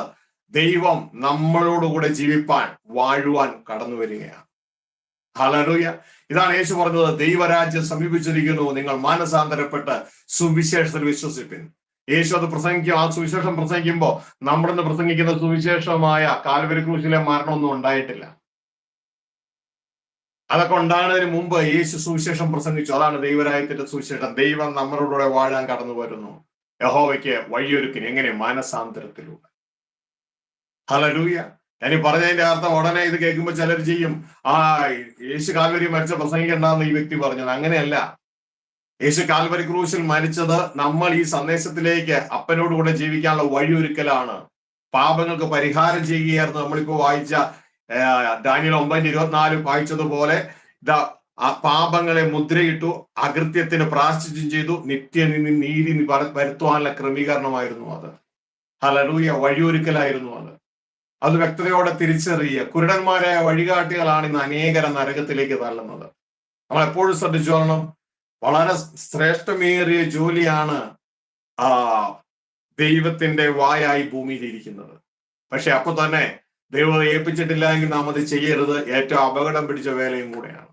എപ്പോഴും മനസ്സിലാക്കണം, ദൈവത്തിന്റെ വചനം യാക്കോബ് 3 ഇങ്ങനെ പറയുന്നു, നിങ്ങൾ അധികം പേരും ഉപദേഷ്ടാക്കന്മാരാകരുത്. കാരണം അധിക ശിക്ഷാവിധി വരുമെന്നറിഞ്ഞ് അധികം പേര് ഉപദേഷ്ടാക്കന്മാരാകാൻ പോകരുത്. വളരെ ശ്രദ്ധയോടുകൂടെ നാം ആയിരിക്കണം. ഹല്ലേലൂയ. എന്നാൽ അപ്പോൾ തന്നെ തിമോഥെയോസിലെ ലേഖനത്തിൽ പറയുന്നത് ഇങ്ങനെയാണ്, ഇതാ ഒരുവൻ അധ്യക്ഷ സ്ഥാനം ആഗ്രഹിച്ച വളരെ നല്ല വേല ആഗ്രഹിക്കുന്നു. ഇതൊരു ഭാഗത്ത് നല്ല വേലയാണ്, ഇതിനേക്കാൾ ശ്രേഷ്ഠമായ വേല ഈ ലോകത്തില്ല. എന്നാൽ അപ്പോൾ തന്നെ വളരെ അപകടം പിടിച്ചതുമാണ്. അപ്പൊ ശ്രദ്ധയോടെ മനസ്സിലാക്കുക. യെശയ്യാ പ്രവാചകന്റെ പുസ്തകം 40-ാം അധ്യായത്തിലേക്ക് കടന്നു വരുമ്പോ ഇതെല്ലാം ദൈവത്തിന് വഴിയൊരുക്കലാണ്. ആ ദൈവത്തിന് വഴിയൊരുക്കലാണ്. അതിൽ 40-ന്റെ 3, 4, 5 വാക്യങ്ങളിൽ പറയുകയാണ്, കേട്ടോ ഒരുത്തൻ വിളിച്ചു പറയുന്നത്, മരുഭൂമിയിൽ യഹോവയ്ക്ക് ഒരുക്കുവിൻ. യഹോവയ്ക്ക് വഴിയൊരുക്കുക. ഇതാണ് യേശു ചെയ്യുന്നത്. യഹോവയ്ക്ക് വഴിയൊരുക്കുന്നു. ഹല്ലേലൂയ. നിർജ്ജന പ്രദേശത്ത് നമ്മുടെ ദൈവത്തിന് ഒരു പെരുവഴി നിരപ്പാക്കുവിൻ. എല്ലാ താഴ്വരയും നികന്നും എല്ലാ മലയും കുന്നും താണും വരേണം. വളഞ്ഞ ചൊവ്വായും ദുർഘടങ്ങൾ സമമായും തീരണ. യഹോവയുടെ മഹത്വം വെളിപ്പെടും. സകല ജഡവും ഒരേപോലെ അതിനെ കാണും. എല്ലാ ജഡമണ്ഡലവും അത് കാണും. യഹോവയുടെ മഹത്വം വെളിപ്പെടും. എല്ലാ ജഡമണ്ഡലവും കാണും. പ്രവചനമാണ്. യഹോവയ്ക്ക് വഴിയൊരുക്കണം. ഇതാണ് യേശു ചെയ്യുന്നത്. തന്റെ അപ്പന് വഴിയൊരുക്കുകയാണ്. പാപത്തിന്റെ അന്തരീക്ഷത്തെ പരിപൂർണമായി മാറ്റുന്നു. പാപം ചെയ്യുന്ന മനുഷ്യരെ മാറ്റുന്നു. പാപത്തിന് കാൽവരി ക്രൂശിലെ യാഗത്തിലൂടെ പരിഹാരം ഒരുക്കുന്നു. ഈ ഭൂമിയിലെ പാപികളായ മനുഷ്യരെ, മാനസാന്തരപ്പെടാൻ പറ്റാത്ത മനുഷ്യരെ ന്യായവിധിയിലൂടെ മാറ്റുന്നു. തുടർന്ന് പുതിയ ഭൂമിയെ 1000 വർഷം വാഴുന്നു. അവിടെയും തിന്മ നിറഞ്ഞ മനുഷ്യരെ യേശു ക്രിസ്തു ഇതാ ഇവിടുന്ന് മാറ്റുകയാണ്. അതിനുവേണ്ടിയാണ് പിശാചിനെ 1000 വർഷം തടവിൽ ഇടുകയും തുടർന്ന് അഴിച്ചുവിടുകയും ചെയ്യുന്നത്. കാരണം പിശാചിന്റെ പക്ഷത്തുള്ളവൻ ആരാണെന്ന് അറിയുവാൻ തക്ക ഒരു ഫിൽട്രേഷൻ ആണ്. അത് കഴിഞ്ഞാണ് പുതിയ ആകാശവും പുതിയ ഭൂമിയും വരുന്നത്. അവിടെയാണ് യേശു ക്രിസ്തു കിങ്ഡം പിതാവായ ദൈവത്തെ ഏൽപ്പിക്കുന്നത്. അത് വ്യക്തതയോടെ നാം മനസ്സിലാക്കുക. ആ ഭാഗത്തെ കൂടുതലായിട്ട് കടന്നു വരാം. അപ്പൊ ഇവിടെ പറയുകയാണ്, ഇതാ ആ സുവിശേഷം എന്ന് പറയുന്നത് എന്താണ്? എന്റെ താഴെ പറയാണ് യെശയ്യാ 40:9. ഇവിടെ പറയുന്നു, സുവാർത്ത ദൂതിയായ സിയോനെ, നീ ഉയർന്ന പർവ്വതത്തിലേക്ക് ചെല്ലുക. സുവാർത്ത ദൂതിയായ യെരൂശലേമേ, നിന്റെ ശബ്ദം ശക്തിയോടെ ഉയർത്തുക, ഭയപ്പെടാതെ ഉയർത്തുക. യഹൂദ നഗരങ്ങളോട് എന്താ പറയണ്ടേ? താഴെ എഴുതിക്കുന്നു, ഇതാ നിങ്ങളുടെ ദൈവം എന്ന് പറയാ. നിങ്ങളുടെ അപ്പം വരുന്നു എന്ന്. ഇതാ യഹോവയായ കർത്താവ് ബലശാലിയായി വരുന്നു. യഹോവയായ ദൈവം ബലശാലിയായി വരുന്നു എന്ന്. എങ്ങോട്ട്? നമ്മുടെ അടുക്കലേക്ക്. ഹല്ലേലൂയ. അപ്പോഴാണ് സക്രിയ പ്രവചനം നിവൃത്തിയാകുന്നത്. യഹോവ സർവ്വഭൂമിക്ക് രാജാവാകും. അപ്പൊ യഹോവയ്ക്ക് വേണ്ടി ആരാ വാഴുന്നത്? താഴെ അവന്റെ ഭുജം അവന് വേണ്ടി വർണ്ണം ചെയ്യുന്നു. ആരാണ് യഹോവയുടെ ഭുജം? യേശു ക്രിസ്തു. തന്റെ മകൻ തനിക്ക് വേണ്ടി വർണ്ണം ചെയ്യുന്നു. അപ്പോ പ്രിയ സഹോദരങ്ങളെ, വ്യക്തതയോടെ മനസ്സിലാക്കുക. ഇതാണ് യേശു 9:6 നിവർത്തീകരണം കൂടിയാണ്. ഗവൺമെന്റ് ആരാ? സ്വർഗസ്ഥ പിതാവിന് വേണ്ടി ഗവൺമെന്റ് ഇവിടെ നടത്തുന്നത് ആരാ? യേശു ക്രിസ്തു ആണ്. ഇതാണ് യേശു 9:6 പറയുന്നത്. നമുക്കൊരു ശിശു ജനിച്ചിരിക്കുന്നു, ഒരു മകനെ നൽകിയിരിക്കുന്നു. അവൻ അത്ഭുത മന്ത്രി, വീരനാ ദൈവ, സമാധാന പ്രഭു, നിത്യപിതാവ് എന്ന് വിളിക്കപ്പെടും. അവിടെ എഴുതിയിരിക്കുന്ന ഒരു കാര്യം, ഗവൺമെന്റ് അവന്റെ തോളിലിരിക്കും, ആധിപത്യം അവന്റെ തോളിലിരിക്കും. ഗവൺമെന്റ് ലീഡ് ചെയ്യുന്ന ക്രിസ്തു ആയിരിക്കും. ക്രിസ്തുവിന്റെ മുകളിൽ ആരെങ്കിലും ഉണ്ടോ? ഉണ്ട്, തീർച്ചയായും ഉണ്ട്. സ്വർഗസ്ഥ പിതാവ് ഭരണം കൊടുത്ത ആള്. അതുകൊണ്ടാണ് നമ്മൾ നേരത്തെ വായിച്ച കീ വാക്യത്തില് 1 Corinthians 15:24 മുതൽ 28 വരെ കീ വാക്യം വായിച്ചില്ലേ? അവിടെ പറയുന്നു, എല്ലാം ക്രിസ്തു ഏൽപ്പിച്ചു കൊടുക്കും. എന്നിട്ട് ക്രിസ്തുവിനെ എല്ലാത്തിനും മുകളിലാക്കും, ഒരാൾ ഒഴിച്ച്, സ്വർഗസ്ഥ പിതാവ് ഒഴിച്ച്. നിങ്ങൾ എപ്പോഴും മനസ്സിലാക്കണം, സ്വർഗസ്ഥ പിതാവ് ഒഴിച്ച്. നമ്മള് ബ്രിട്ടീഷുകാര് ഇന്ത്യയിൽ വാങ്ങുന്ന സമയമുണ്ട്. ഏകദേശം 200 വർഷക്കാലം ഇന്ത്യ ബ്രിട്ടീഷിന്റെ അടിമത്തത്തിലായിരുന്നു. ഏകദേശം 1757 മുതൽ 1947 മുതൽ 7 വരെ ഏറോണ്ട് ഇന്ത്യ ബ്രിട്ടീഷുകാരുടെ കീഴിലായിരുന്നു. ആദ്യത്തെ സമയം ചുമ്മാ അങ്ങ് കീഴിൽ വരികയായിരുന്നില്ല. ബ്രിട്ടീഷുകാർ ഇവിടെ ഈ സ്പൈസസ് മേടിക്കാനൊക്കെ ആയിട്ട് വന്നതാ.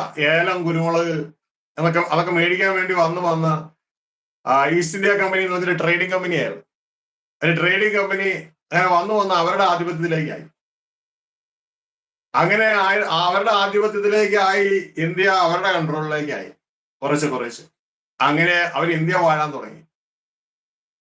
ഏകദേശം ഒരു 100-101 വർഷക്കാലം കഴിഞ്ഞപ്പോ ആദ്യത്തെ ഒരു സ്വാതന്ത്ര്യ ലഹള ഉണ്ടായി. ആ ലഹള ഉണ്ടായപ്പോ ഈസ്റ്റ് ഇന്ത്യ കമ്പനിയുടെ ഭരണം അവിടുന്ന് ബ്രിട്ടീഷ് ക്രൗൺ അവര് കട്ട് ചെയ്തിട്ട് ബ്രിട്ടീഷ് ക്രൗൺ നേരിട്ട് ഇന്ത്യ വാഴാൻ തുടങ്ങി. നേരിട്ട് ഇന്ത്യ വാഴാൻ തുടങ്ങിയപ്പോ അങ്ങനെ വാണെന്നറിയാമോ? വൈസ്രോയ് എന്ന് പറയുന്ന ഒരു ഭരണാധികാരി ഇന്ത്യ വാഴാൻ വേണ്ടി അവര് നിയമിച്ചു. ആ വൈസ്രോയ് എന്ന് പറയുന്നത് ബ്രിട്ടീഷ് പൗരനാണ്, ബ്രിട്ടീഷിലെ പ്രധാനപ്പെട്ട ഒരു വ്യക്തിത്വമാണ്. രാജാവ് അല്ലെങ്കിൽ റാണി ഇവിടെ അവരെ അപ്പോയിന്റ് ചെയ്യുകയാണ്. അവരുടെ സ്ഥലം എന്ന് പറയുന്നത്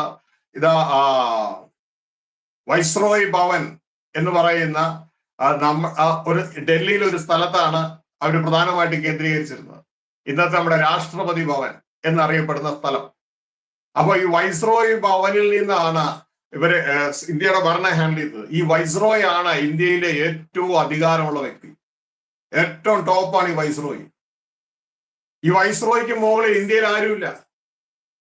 പക്ഷേ വൈസ്രോയ്ക്ക് മുകളിൽ ഒരാളുണ്ട്, ഇന്ത്യയിലല്ല, ലണ്ടനിൽ. ബ്രിട്ടീഷ് രാജാവ് അല്ലെങ്കിൽ റാണി. അത് തിരിച്ചറിയുക. അതായത് നിയമങ്ങൾ നടപ്പിലാകുന്നത് മുഴുവൻ ബ്രിട്ടീഷ് പാർലമെന്റിൽ നിയമങ്ങൾ റിലീസ് ചെയ്തിട്ട് ആ നിയമമാണ് ഇവിടെ കൊണ്ടുവന്ന് കാര്യങ്ങൾ നടപ്പിലാക്കുന്നത്. അപ്പോൾ യഥാർത്ഥത്തിലുള്ള ബ്രിട്ടീഷ് രാജാവിന്റെ അല്ലെങ്കിൽ റാണിയുടെ ഇൻസ്ട്രക്ഷൻ പ്രകാരം പ്രവർത്തിക്കുന്ന വ്യക്തിയാണ് ഈ വൈസ്രോയ് എന്ന് പറയുന്നത്. എന്നാൽ ഇന്ത്യക്ക് സ്വാതന്ത്ര്യം കിട്ടിയതിന് ശേഷം ആ വൈസ്രോയ് പദവി എടുത്തു കളഞ്ഞു. ഇന്ന് ആ വൈസ്രോയ് ഭവനിൽ ഉള്ളത് രാഷ്ട്രപതി ഭവനാണത്. രാഷ്ട്രപതിയാണ് അവിടെ ഉള്ളത്. അപ്പോ പ്രിയ സഹോദരങ്ങളെ, നാം മനസ്സിലാക്കുക, ഒരു മുഖാന്തര ഭരണം ബ്രിട്ടീഷുകാര് ബ്രിട്ടീഷ് രാജാവ് അല്ലെങ്കിൽ റാണി ഒരു മുഖാന്തര ഭരണം വൈസ്രോയ് മുഖാന്തരം ഇവിടെ നടത്തി, ഇന്ത്യയിൽ നടത്തി. ഇതേപോലെ സ്വർഗത്തിലെ ദൈവം പല മുഖാന്തര ഭരണങ്ങൾ നടത്തി അവസാനമാണ് ഇത് തന്റെ കയ്യിലേക്ക് ഭരണം കൈ കിട്ടുന്നത്. പല മുഖാന്തര ഭരണങ്ങൾ ചെയ്യുന്നുണ്ട്. ഹല്ലേലൂയ. അത് നമ്മൾ സാവധാനം അതിലേക്ക് നമുക്കൊന്ന് ചിന്തിക്കാം. പല മുഖാന്തരം. കാരണം ഇന്ന് ഇത് ഇരിക്കുന്നത് മുഴുവൻ പിശാചിന്റെ കയ്യിലും സ്വകേന്ദ്രീകൃത മനുഷ്യന്റെ കയ്യിലുമാണ്. ഇവിടെ നിന്ന് ഇതിനെ സ്റ്റെപ്പ് ബൈ സ്റ്റെപ്പായിട്ട് ഇതിനെ പിടിച്ചെടുത്ത് അവസാനം പാപം എല്ലാം മാറ്റി, പാപികളെ മാറ്റി, നീതിയുടെ അന്തരീക്ഷം കൊണ്ടുവന്ന് അപ്പനെ ഇവിടെ കൊണ്ടുവരേണ്ട ചുമതല ക്രിസ്തുവിൻ്റെതാണ്. ക്രിസ്തു അത് നല്ലൊരു മകനായി ചെയ്യുന്നുണ്ട്. പലപ്പോഴും പിശാചിന്റെ ഭരണത്തിന്റെ കീഴിലായ ഭൂമിയില് പലപ്പോഴും പാപം കൊണ്ടാണ് പിശാച് പഴയ ഉടമ്പടി ഭാഗത്ത് നമ്മൾ കണ്ടല്ലോ, സ്വർഗസ്ഥ പിതാവിനെ നമ്മളിൽ നിന്ന് അകറ്റിയത്. എന്നാൽ പുതിയ ഉടമ്പടി ഭാഗത്ത് വരുമ്പോൾ പിശാചിന്റെ തന്ത്രം വളരെ മനുഷ്യർക്ക് മനസ്സിലാക്കാൻ കഴിയാത്തതാണ്. ക്രിസ്തുവിനെ കൊണ്ട് തന്നെ പിതാവിനെ ഒഴിവാക്കുന്ന പിശാചിന്റെ തന്ത്രമുണ്ട്. അതിലാണ് ഇന്ന് നല്ലൊരു പങ്ക് സഭകൾ വീണ് കിടക്കുന്നത്. ശ്രദ്ധിക്കുക, അതിനൊന്നും നാം കൂട്ടുനിൽക്കരുത്. ഭയങ്കര അപകടമാണ് വരുന്നത് അങ്ങനെ നാം കൂട്ടുനിന്നാൽ. ഇവിടെ നമ്മൾ വളരെ ശ്രദ്ധയോടുകൂടി ആയിരിക്കണം. ശ്രദ്ധിക്കുക, ക്രിസ്തുവിനെ നമുക്ക് നൽകിയത് നമ്മളെ സ്വർഗസ്ഥ പിതാവുമായിട്ട് ഒന്നാക്കാനും അപ്പോൾ തന്നെ പാപം നിറഞ്ഞ അന്തരീക്ഷത്തെ മാറ്റി നീതിയുടെ അന്തരീക്ഷത്തെ കൊണ്ടുവന്നിട്ട് സ്വർഗസ്ഥ പിതാവിനെ നമ്മളുമായിട്ട് ഒരുമിച്ച് താമസിപ്പിക്കാൻ ക്രമീകരണം ഒരുക്കുക. ഇതാണ് ദൈവത്തിന്റെ വചനത്തിൽ ക്രിസ്തു ചെയ്യുന്നത്. ഇതാണ് ബൈബിളിലെ അവസാനം ഇങ്ങനെ പറയുന്നത്, ഇതാ ദൈവത്തിന്റെ കൂടാരം മനുഷ്യരോടുകൂടെ, ദൈവം മനുഷ്യരോടുകൂടെ പാർക്കും. ഇതാണ് ക്രിസ്തു പിതാവ് നോക്കി പറയുന്നത്, പിതാവെ ഞാനും അങ്ങ് ഞാനും ഒന്നായിരിക്കുന്നവർ ഇവരും നമ്മിൽ ഒന്നാകണം. നമ്മൾ ഒരു കുടുംബമായി മാറണം. ഹല്ലേലൂയ. ഇതാണ് ദൈവത്തിന്റെ ആഗ്രഹം. പ്രിയ സഹോദരങ്ങളെ, എന്നാൽ ഈ നാളിൽ ഇത് പ്രസംഗിച്ചുകൊണ്ട് വരുമ്പോൾ എന്തോ ഒരു എതിർപ്പാണ് ഞാൻ അനുഭവിക്കുന്നത്. അതിന്റെ അർത്ഥം തന്നെ ഇത് സത്യമാണെന്നാണ്. ഇതാണ് ദൈവത്തിന്റെ വചനം പറയുന്നത്. ക്രിസ്തയേശുവിൽ ഭയഭക്തിയോടെ ജീവിക്കാൻ ആഗ്രഹിക്കുന്ന എല്ലാവർക്കും ഉപദ്രവം ഉണ്ടാകും. ദുഷ്ട മനുഷ്യര്, അതായത് ദുഷ്ടനാൽ നിയന്ത്രിക്കപ്പെടുന്ന മനുഷ്യര്, മായാവികളും പിശാചിന്റെ സേനകളും ഒരുമിച്ച് നമ്മളോട് എതിർത്ത് വരും. അതായത് അവന്റെ കിങ്ഡത്തിന് ദോഷം വരുത്തുന്നവനെയാണ് അവന് പ്രശ്നമുള്ളൂ. അതുകൊണ്ട് നിങ്ങൾ ശ്രദ്ധിക്കുക, കർത്താവ് യേശു വളരെ വ്യക്തയോടെ പറഞ്ഞു, എന്നെ അനുഗമിക്കാൻ നിങ്ങൾ ഇച്ഛിക്കുമ്പോൾ എന്ത് സംഭവിക്കുന്ന അറിയാമോ? ഞാൻ ഭൂമിയിൽ സമാധാനം അല്ല വരുത്തേക്കണേ, വാളത്രേ വരുത്താൻ വന്നത്. ഞാൻ കേട്ടിട്ടില്ല ഏതെങ്കിലും ചർച്ചിൽ വായിക്കുന്നതായിട്ട്. കാരണം ഇത് യഥാർത്ഥത്തില് ഞാൻ പ്രിയ കുഞ്ഞുങ്ങളെ ഞാൻ നിങ്ങളോട് സംസാരിക്കുന്നത് നിങ്ങൾക്ക് നോക്കുമ്പോ സാധാരണ നമ്മൾ കേൾക്കുന്നത് പോലെ ഒരു സ്തോത്രം പറ, ഒരു ഹല്ലേലൂയ പറ എന്നൊന്നും അല്ലല്ലോ. അതൊക്കെ നല്ല കേട്ടോ, സ്തോത്ര ഹല്ലേലൂയ ഒക്കെ പറയുന്നത്. പക്ഷെ എന്നിലൂടെ ദൈവം നിങ്ങളോട് സംസാരിക്കുന്നത് പ്യൂർലി പൊളിറ്റിക്കൽ മാറ്റർ അല്ലേ, political matter, spiritual political matter. ഈ ലോകത്തെ ആളുകൾ പറയുന്ന പൊളിറ്റിക്കൽ മാറ്റർ അല്ല, it's a spiritual political matter. പ്രിയ കുഞ്ഞുങ്ങളെ, ഈ ലോകത്തിലെ പൊളിറ്റിക്കൽ കാര്യങ്ങളൊക്കെ നല്ലതാ, കാരണം നല്ല ഭരണാധികാരി നമുക്ക് ആവശ്യമുണ്ട്. എന്നാൽ അവര് രാജ്യം ഭരിച്ചാൽ 4 വർഷം 5 വർഷം കഴിയുമ്പോൾ അവർ ഒഴിഞ്ഞു കൊടുക്കണം. മാത്രമല്ല, അവർ ഒഴിഞ്ഞില്ലെങ്കിൽ 1 or 2 ടൈം വരും, 3 or 4 ടൈം വന്നിരിക്കുക, അതിന് മരണം അവർ ഒഴിവാക്കും.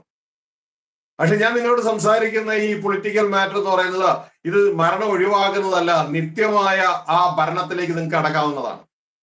അപ്പൊ യേശുക്രിസ്തു പറയാണ്, അങ്ങനെ നിങ്ങൾ എന്നോട് കൂടെ, ഞാൻ വന്ന് രാജ്യം സ്ഥാപിക്കാനാണ്, പാപത്തെ ഒഴിവാക്കി നിത്യതയിൽ നടപ്പിലാക്കി നിങ്ങളെയും സ്വർഗസ്ഥ പിതാവിനെയും തമ്മിൽ ഒന്നാക്കി സ്വർഗസ്ഥ പിതാവിനെയും കൂടി ഇറക്കാൻ വേണ്ടി ഞാൻ വന്നേക്കണേ. പക്ഷെ നിങ്ങൾ അങ്ങനെ നിന്നാൽ നിങ്ങൾക്ക് ഉപദ്രവം ഉണ്ടാവും. ഇതാണ് 2 തിമോത്തി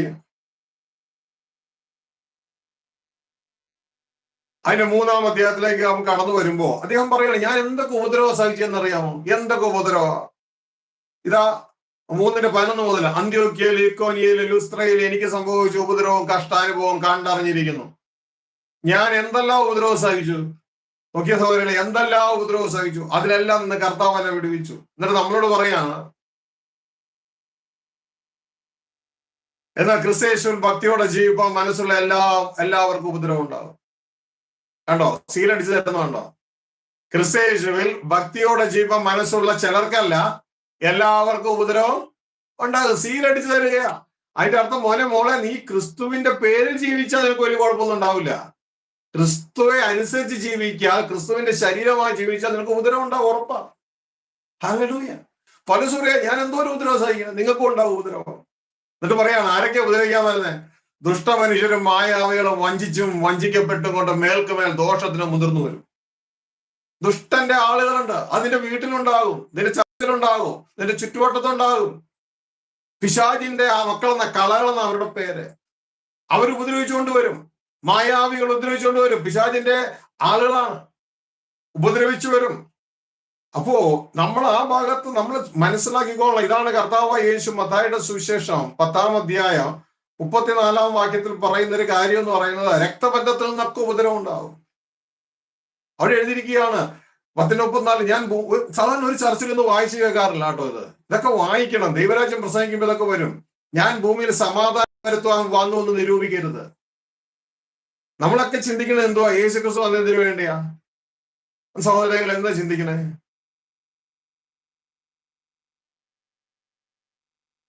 നമ്മളൊക്കെ ചിന്തിക്കുന്നത് യേശുക്രിസ്തു വന്നത് സമാധാനം ഉണ്ടാക്കാനെന്നാ. പക്ഷെ യേശു പറഞ്ഞ ഈ വാക്ക് വായിക്കാറുണ്ടോ നമ്മൾ? ഞാൻ ഭൂമിയിൽ സമാധാനം വരുത്തുവാൻ വന്നു എന്ന് നിരൂപിക്കരുത്. നിങ്ങളുടെ ബൈബിളിൽ അങ്ങനെയാണെങ്കിൽ വിശ്വസിച്ചാൽ മതി, ഞാൻ പറഞ്ഞിട്ട് വിശ്വസിക്കരുത്. 10:34 ഞാൻ ഭൂമിയിൽ സമാധാനം വരുത്തുവാൻ വന്നു എന്ന് നിരൂപിക്കരുത്. അങ്ങനെ ചിന്തിക്കുക പോലും ചെയ്യരുതെന്ന്. സമാധാനം അല്ല, വാളത്രേ വരുത്തുവാൻ ഞാൻ വന്നത്. വാള് പ്രശ്നമോ, നീ എന്റെ പുറകെ വന്നാൽ പ്രശ്നമാണ്. കുടുംബത്തിലെ വിഷയമാണ്, ചർച്ചിലെ വിഷയമാണ്. മനുഷ്യനെ തന്റെ അപ്പനോട്, അതെന്താണെന്ന് അവരോടും ചോദിക്കും. അവിടെ എഴുതിയിരിക്കുന്നത്, മനുഷ്യനെ തന്റെ അപ്പനോടും മകളെ അമ്മയോടും മരുമകളെ അമ്മായിയമ്മയോടും ഭേദിപ്പാൻ അത്ര ഞാൻ വന്നത്. എന്നിട്ട് പറയാണ്, മനുഷ്യന്റെ വീട്ടുകാർ തന്നെ അവന് ശത്രുക്കളാകും. വീട്ടുകാർ തന്നെ എങ്ങനെ ശത്രുക്കളാവുന്നേ? യേശുക്രിസ്തു പറഞ്ഞ അനുസരിക്കാൻ പോകുമ്പോ വീട്ടിലുള്ളവര് പറയും, അപ്പൊ ഞങ്ങളുടെ കാര്യോ? എന്നുള്ള രീതിയിൽ വരുമ്പോ എന്നാ പിന്നെ യേശുവിന്റെ കാര്യം ഇവിടെ നിൽക്കട്ടെ. എന്റെ മോൻ പറഞ്ഞത്, മോള് പറഞ്ഞത്, അപ്പം പറഞ്ഞ, അമ്മ പറഞ്ഞത് ചെയ്താലേ എനിക്ക് അവകാശം കിട്ടത്തുള്ളൂ. ഇവിടെ എങ്ങനെയും കഴിഞ്ഞു പോകണ്ടേ? ഓ, എന്റെ ബ്രദറെ, സമാധാനത്തോടെ വീട്ടിൽ നിന്ന് പോകണ്ടേ? അപ്പൊ യേശു ക്രിസ്തു പറഞ്ഞതൊക്കെ അനുസരിക്കാൻ പോയി കഴിഞ്ഞാൽ നടക്കൂല. അവിടെയാണ് യേശു പറയുന്നത് ഉടനെ തന്നെ, എന്നേക്കാൾ അധികം അപ്പനെയോ അമ്മയെയോ പ്രിയപ്പെടുന്നവൻ എനിക്ക് യോഗ്യനല്ല. എന്നേക്കാൾ അധികം മകനെയോ മകളെയോ പ്രിയപ്പെടുന്നവൻ എനിക്ക് യോഗ്യൻ അല്ല. നിങ്ങൾ ശ്രദ്ധിച്ചോ? ഒരു എക്സാമ്പിൾ പറയാമോ നിങ്ങൾക്ക്?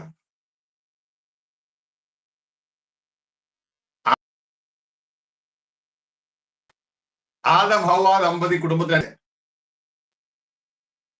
ദൈവം ആദത്തോട് പറഞ്ഞു, നന്മ തിന്മകളെ കുറിച്ചുള്ള അറിവ് വൃക്ഷത്തിന്റെ ഫലം തിന്നരുതെന്ന് പറഞ്ഞു. പിശാച് വന്ന് ഹവ്വയോട് പ്രസംഗിച്ചു, തിന്നാൽ ഒരു കുഴപ്പം ഉണ്ടാവത്തില്ല, മാത്രമല്ല നിങ്ങൾ ദൈവത്തെ പോലെ ആവുന്നൊരു ഓഫറും കൊടുത്തു. ഹവ്വ അത് വിശ്വസിച്ചു.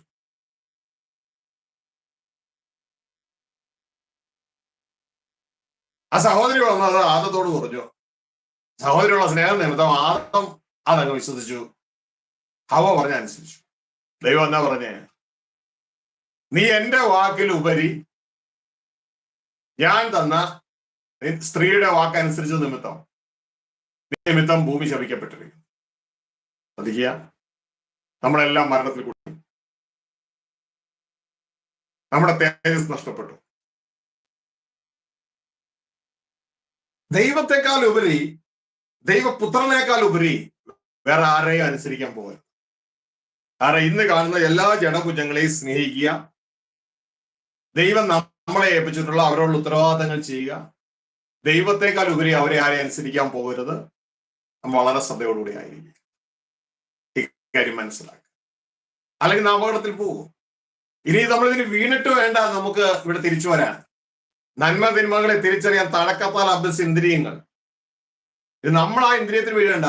ആദം ഹവ്വ ദമ്പതികൾ വീണത് നമ്മുടെ ഇന്ദ്രിയമായി മാറട്ടെ. അല്ലെങ്കിൽ ഈ നാളുകളിൽ പലരും ജഡരക്തങ്ങൾക്ക് വേണ്ടി സ്വർഗ്ഗരാജ്യം നഷ്ടപ്പെടുത്തുന്നുണ്ട്. ദൈവത്തിന്റെ വചനം പറയുന്നു, കലപ്പയ്ക്ക് കൈവച്ച ശേഷം കർത്താവ് പറയുക, നീ പിൻപിലേക്ക് തിരിഞ്ഞു നോക്കിയാൽ നീ ദൈവരാജ്യത്തിന് കൊള്ളാവുന്നവനല്ല. ഒരു സഹോദരൻ വന്നിട്ട് പറഞ്ഞു, എന്റെ വീട്ടുകാരുടെ അനുവാദം ചോദിച്ചിട്ട് ഞാൻ നിന്നെ അനുഗമിക്കാം. അപ്പൊ യേശു മറുപടി പറഞ്ഞ, വീട്ടുകാരുടെ അനുവാദം കിട്ടിയിട്ട് നീ ആരോടെ ദൈവം സംസാരിക്കുന്നു? വീട്ടുകാരുടെ അനുവാദം കിട്ടിയിട്ട് നീ എന്റെ പുറകെ വരണ്ട. അതായത് കലപ്പയ്ക്ക് കൈവച്ച ശേഷം പുറകിലേക്ക് നീ നോക്കിയാൽ ആത്മബന്ധത്തിലേക്ക് നീ സ്റ്റാർട്ട് ചെയ്തു, തുടർന്ന് രക്തബന്ധം അനുവദിച്ചാൽ ഞാൻ ആത്മബന്ധത്തിലേക്ക് വരാമെന്ന് പറയരുത്. രക്തബന്ധം ആത്മബന്ധത്തെ തകർക്കരുത്. ഇതാ യേശു ക്രിസ്തു പറഞ്ഞു, എന്നേക്കാൾ ഉപരി നിന്റെ അപ്പനെയോ അമ്മയെയോ വേറെ ആരെയെങ്കിലെയോ നീ സ്നേഹിച്ചാൽ നീ അവര് പറഞ്ഞനുസരിക്കും. പിന്നെ നീ എനിക്ക് യോഗ്യതയുള്ളവനല്ല. അവിടെ വളരെ ശ്രദ്ധയോടുകൂടി വേണം. ഇവിടെ നിൽക്കുന്ന ഒരു കിങ്ഡം ഇല്ല മക്കളെ. ഇന്ന് നമ്മളെ കാണുന്ന നമ്മുടെ സഭയിലുള്ള ആളുകൾ, വീട്ടിലുള്ള ആളുകളൊന്നും നാളെ ഇല്ല. എല്ലാം പോയി സമയത്തേരിയിട്ട് നമ്മളും പോയി. എന്നാൽ നിത്യം ജീവിപ്പാൻ നമ്മൾ ഇൻവൈറ്റ് ചെയ്ത ആ സ്വർഗസ്ഥ പിതാവും ക്രിസ്തുവും ഒരുമിച്ച് ചേർത്തോണ്ട് ഒരു കുടുംബ ജീവിതമാകാൻ നമ്മളെ വിളിച്ചിരിക്കുക. അങ്ങോട്ടേക്ക് നാം യാത്രയാണ്.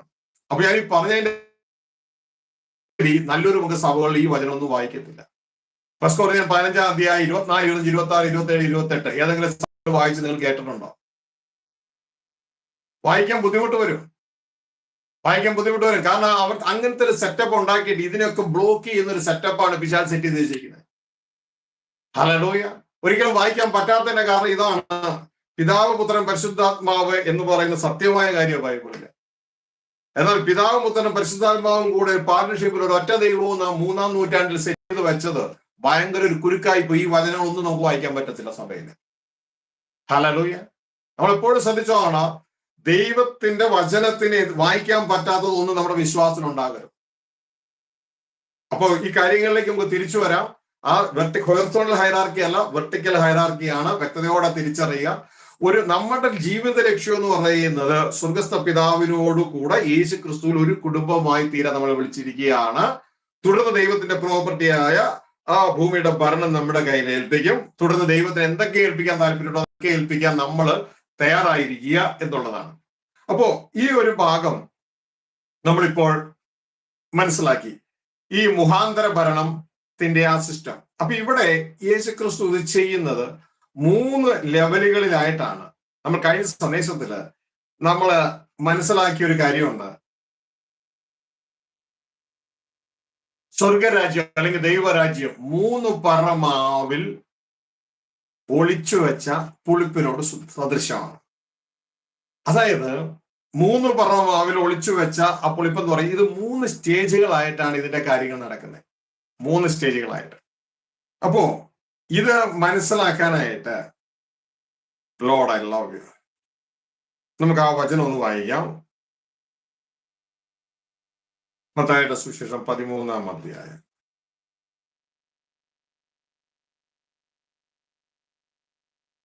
33-ാം വാക്യം. അവൻ മറ്റൊരു ഉപമ അവരോട് പറഞ്ഞു, സ്വർഗരാജ്യം പുളിച്ച മാവിനോട് സദൃശം.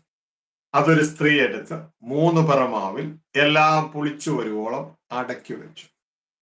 എല്ലാം പുളിച്ചു വരുവോളം അടക്കി വെച്ചു. കഴിഞ്ഞ സന്ദേശം നമ്മൾ കേട്ടല്ലോ, ഓർക്കുന്നുണ്ടോ നിങ്ങൾ? ഇതിൽ ഒരു ട്രാൻസ്ലേഷൻ മിസ്റ്റേക്ക് എന്ന് പറയുന്നത് പുളിച്ച മാവിനോടല്ല സദൃശ്യം, പുളിപ്പിനോട് സദൃശ്യം. Kingdom of heaven is like leaven which a woman took and hid it in 3 measures of meal. എപ്പോ വരെ? എല്ലാം പുളിച്ചു വരുന്നത് വരെ. അപ്പോ ലെവൻ, പുളിപ്പ്, അതെന്ത് ചെയ്യും? അത് വർദ്ധിക്കും, വ്യാപരിക്കും. അത് കാണിക്കാൻ വേണ്ടി പുളിപ്പിനെ വെച്ചിരിക്കുന്നത്. ദുരുപദേശവും അല്ലെങ്കിൽ ചീത്തയായ കാര്യങ്ങൾ പെട്ടെന്ന് വ്യാപരിക്കും. അപ്പൊ ഇവിടെ പറയുക കാര്യം എന്ന് പറഞ്ഞത്, another parable spake he unto them, the kingdom of heaven is like unto leaven, which a woman took and hid in 3 measures of meal till the whole was leavened. അപ്പൊ പ്രിയ സഹോദരങ്ങളെ, മുഴുവനും 3 പറമാവും. 1, 2 പറയല്ല, 4 പറയല്ല, 3 പറമാവും. കാരണം ഇതിന്റെ ഗ്രോത്ത് 3 സ്റ്റേജുകളിലാണ് എന്ന് കാണിക്കാൻ വേണ്ടിയാണ്. 3 സ്റ്റേജുകളിൽ. അപ്പോ ഇതിന്റെ ഈ ഭരണം യഹോവയുടെ കൈകളിലേക്ക് ഭൂമിയുടെ ഭരണം കിട്ടണം. അപ്പൊ കിട്ടുന്നത് 3 സ്റ്റേജുകളിലൂടെ കടന്നു വന്നു കഴിഞ്ഞതിന് ശേഷമേ കിട്ടുകയുള്ളൂ. അപ്പൊ ഇതാണ് ഇവിടെ പറയുന്നതിന്റെ സാരം കേട്ടോ. അപ്പോ കഴിഞ്ഞ സന്ദേശം കേട്ടു, അത് എടുത്തു വെക്കേണ്ടത് ഒരു പുരുഷനല്ല, എടുത്തു വെക്കേണ്ടത് ഒരു സ്ത്രീയാണ്. എന്താണ് സ്ത്രീ എന്ന് പറഞ്ഞേ? സഭയെ ഉപമിച്ചിരിക്കുന്ന സ്ത്രീയാണ്. ഈ സ്ത്രീ വേണം, സഭ വേണം, ഈ യേശുക്രിസ്തു തന്ന പിതാവ് ഏൽപ്പിച്ച സന്ദേശമായ ദൈവരായ സുവിശേഷം എടുത്ത് തന്റെ ഹൃദയത്തിൽ വെക്കാൻ. യൂട്രസിലല്ല, ഹൃദയത്തിൽ വെക്കാൻ.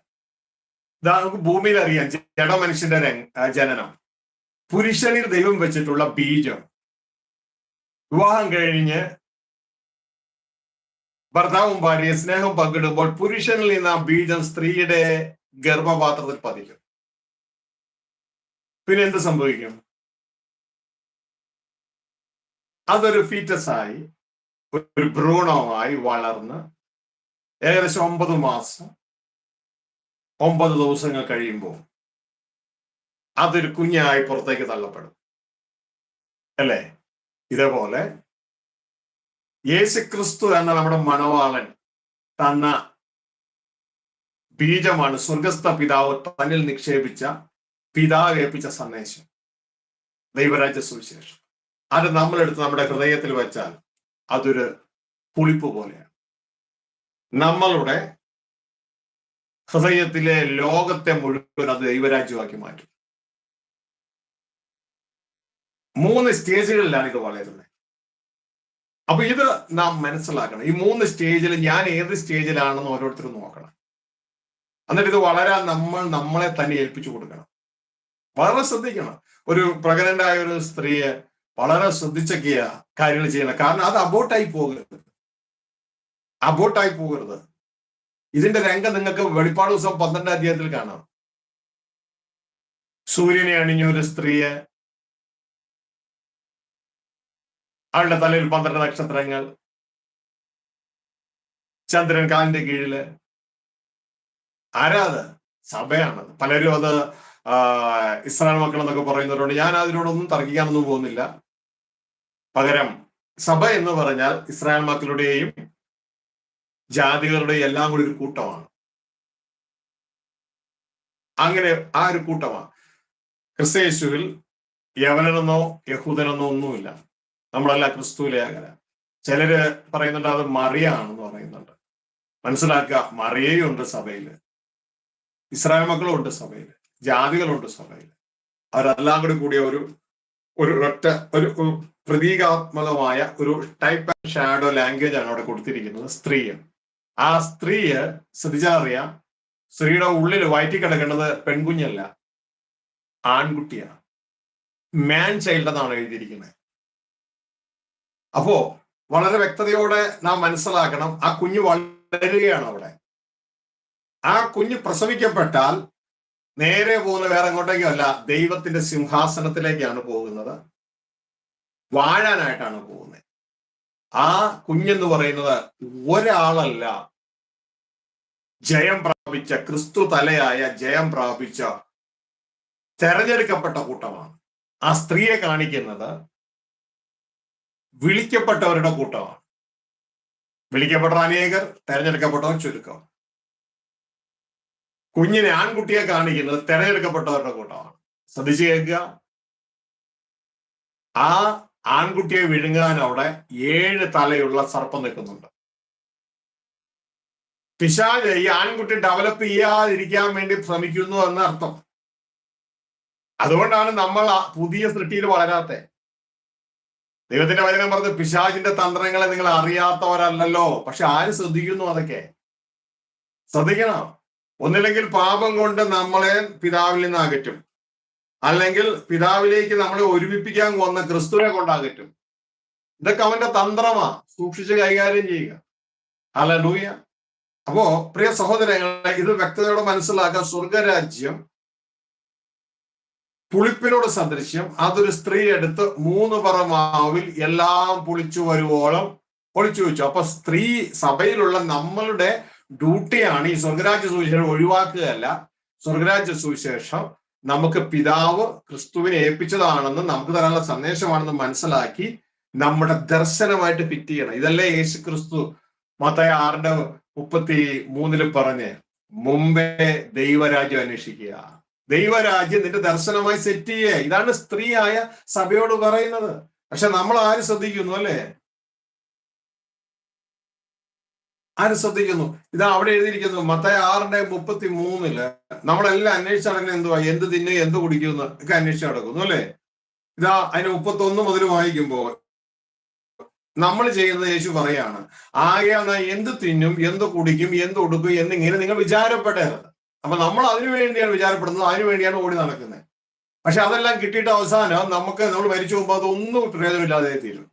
പക്ഷേ യേശു പറയാണ്, ഈ വകയൊക്കെയും ജാതികൾ അന്വേഷിക്കുന്നു, സ്വർഗസ്ഥനായ നിങ്ങളുടെ പിതാവ്. അപ്പൊ യേശു നമുക്ക് പരിചയപ്പെടുത്തുകയാണ്, നിങ്ങൾക്ക് ഇങ്ങനെ ഒരു പിതാവുണ്ട്, സ്വർഗസ്ഥനായ നിങ്ങളുടെ പിതാവ് ഇതൊക്കെ നിങ്ങൾക്ക് ആവശ്യമെന്ന് അറിയുന്നുവല്ലോ. മുമ്പേ ദൈവത്തിന്റെ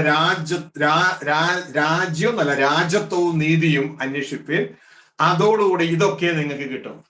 അപ്പൊ പ്രിയ സഹോദരങ്ങളെ, നമ്മൾ അത് ചെയ്യാതെ നമ്മൾ ഈ ലോക സിസ്റ്റത്തിൽ ഇതിന്റെ പുറകെ ഓടുന്ന ഈ പ്രശ്നം ഉണ്ടായ, ഞാൻ എന്റെ ജീവിതം എപ്പോഴും പറയാറുണ്ടല്ലോ, എന്റെ അമ്മയുടെ താലിമാല പണയം വെച്ച് ഒരു ദരിദ്ര വീട്ടിൽ നിന്ന്, മഴ പെയ്ത വെള്ളം കയറുന്ന ഒരു ദരിദ്ര വീട്ടിൽ നിന്നാണ് എന്നെ പഠിക്കാൻ അയച്ചത്. ഒരു ഹിന്ദു സഹോദരൻ യേശുക്രിസ്തുവിന്റെ കുറിച്ച് എന്നോട് പറയുകയും ആ വിശുദ്ധ ബൈബിളിലൂടെ സംഭവം തിരിച്ചറിഞ്ഞ് യേശുക്രിസ്തു പ്രസംഗിച്ച സുവിശേഷ ദർശനമായി വെക്കാൻ എന്നെ സഹായിക്കുമ്പോൾ എന്റെ ജീവിതം അത് മാറ്റിക്കളയും.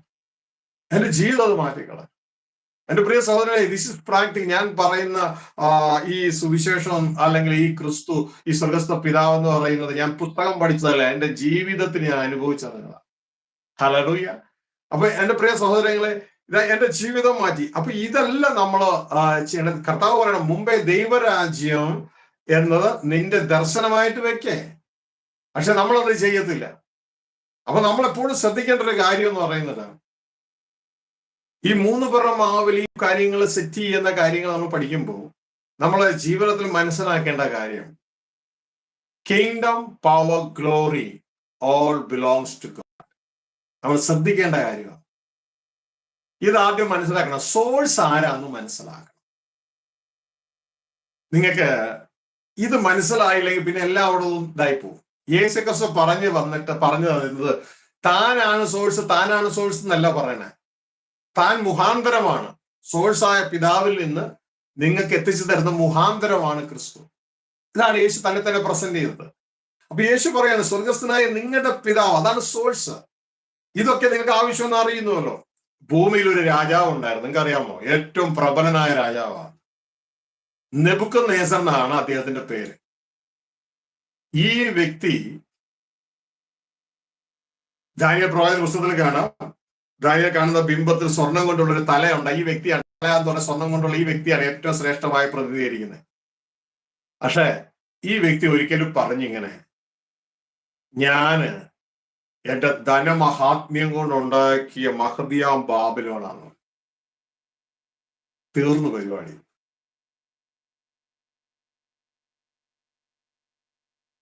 ഇവിടെ എന്ത് സംഭവിച്ചെന്നറിയാമോ? ആ വ്യക്തിയെ ദൈവം ഒന്ന് പഠിപ്പിച്ചു. എന്താ പഠിപ്പിച്ചറിയാമോ? യേശു ശിഷ്യന്മാരെ പഠിപ്പിച്ച് നമ്മളോട് പ്രാർത്ഥിക്കാൻ പറഞ്ഞ പ്രാർത്ഥനയില്ലേ നമ്മൾ പ്രാർത്ഥിക്കാത്തത്? ആ പ്രാർത്ഥനയിൽ പറയുന്ന ഒരു കാര്യം, kingdom power glory belongs to you. നമ്മളെ പഠിപ്പിച്ചിട്ട് നമ്മൾ പഠിക്കുന്നില്ല, അദ്ദേഹത്തെ പഠിപ്പിച്ചു. ലോക സാമ്രാട്ടായ നെബൂഖദ്നേസറെ പഠിപ്പിച്ചു. എന്നെ പഠിപ്പിച്ചതറിയാമോ? അത് കഴിഞ്ഞപ്പോ അത്യുന്നതനായവൻ മനുഷ്യന്റെ സാമ്രാജ്യത്തിന് മുകളിൽ വാഴുന്നു എന്ന് നീ മനസ്സിലാക്കുന്ന കാലം വരെ. അപ്പൊ അത്യുന്നതനായവൻ ആരാ? അത്യുന്നതനായവൻ യേശുക്രിസ്തുവിന്റെ അപ്പൻ. ഇതല്ലേ ദൂതൻ വന്ന് മറിയോട് പറയുന്നത്, അവൻ അത്യുന്നതന്റെ മകൻ എന്ന് വിളിക്കപ്പെടും. യേശുവിനെ കുറിച്ച് പറയാൻ അത്യുന്നതന്റെ മകൻ എന്ന് വിളിക്കപ്പെടും. അത്യുന്നതൻ സകലതും പ്രവർത്തിക്കുന്ന തന്റെ മകനിലൂടെയാണ്. ഇവിടെ പറയാണ്, ഇത് നമ്മൾ അറിയണം, ഈ സോഴ്സ് നമ്മൾ അറിയണം. ഇതാ യേശു പറഞ്ഞു തരുന്നത്, നിങ്ങളുടെ സ്വർഗ്ഗസ്ഥ പിതാവിനെ അറിയാം, ഇതൊക്കെ നിങ്ങൾക്ക് വേണമെന്ന്. മുമ്പേ അപ്പന്റെ രാജ്യം അന്വേഷിക്കേ. നിങ്ങൾ പ്രാർത്ഥിക്കുമ്പോ എന്നാ പ്രാർത്ഥിക്കണം? ഇങ്ങനെ പ്രാർത്ഥിക്കണം. സക്കറിയ 14:9 നിവൃത്തിയാകാൻ വേണ്ടി പ്രാർത്ഥിക്കണം. സ്വർഗ്ഗസ്ഥനായ ഞങ്ങളുടെ പിതാവേ, അങ്ങയുടെ നാമമഹത്വപ്പെടണം. എങ്ങനെ? അങ്ങയുടെ രാജ്യം വരണം. എവിടെ? ഭൂമിയിൽ. അങ്ങ് വരണം ഭൂമിയിൽ. അങ്ങയുടെ രാജ്യം വരണം ഭൂമിയിൽ എന്ന് നിങ്ങൾ പ്രാർത്ഥിക്കേ.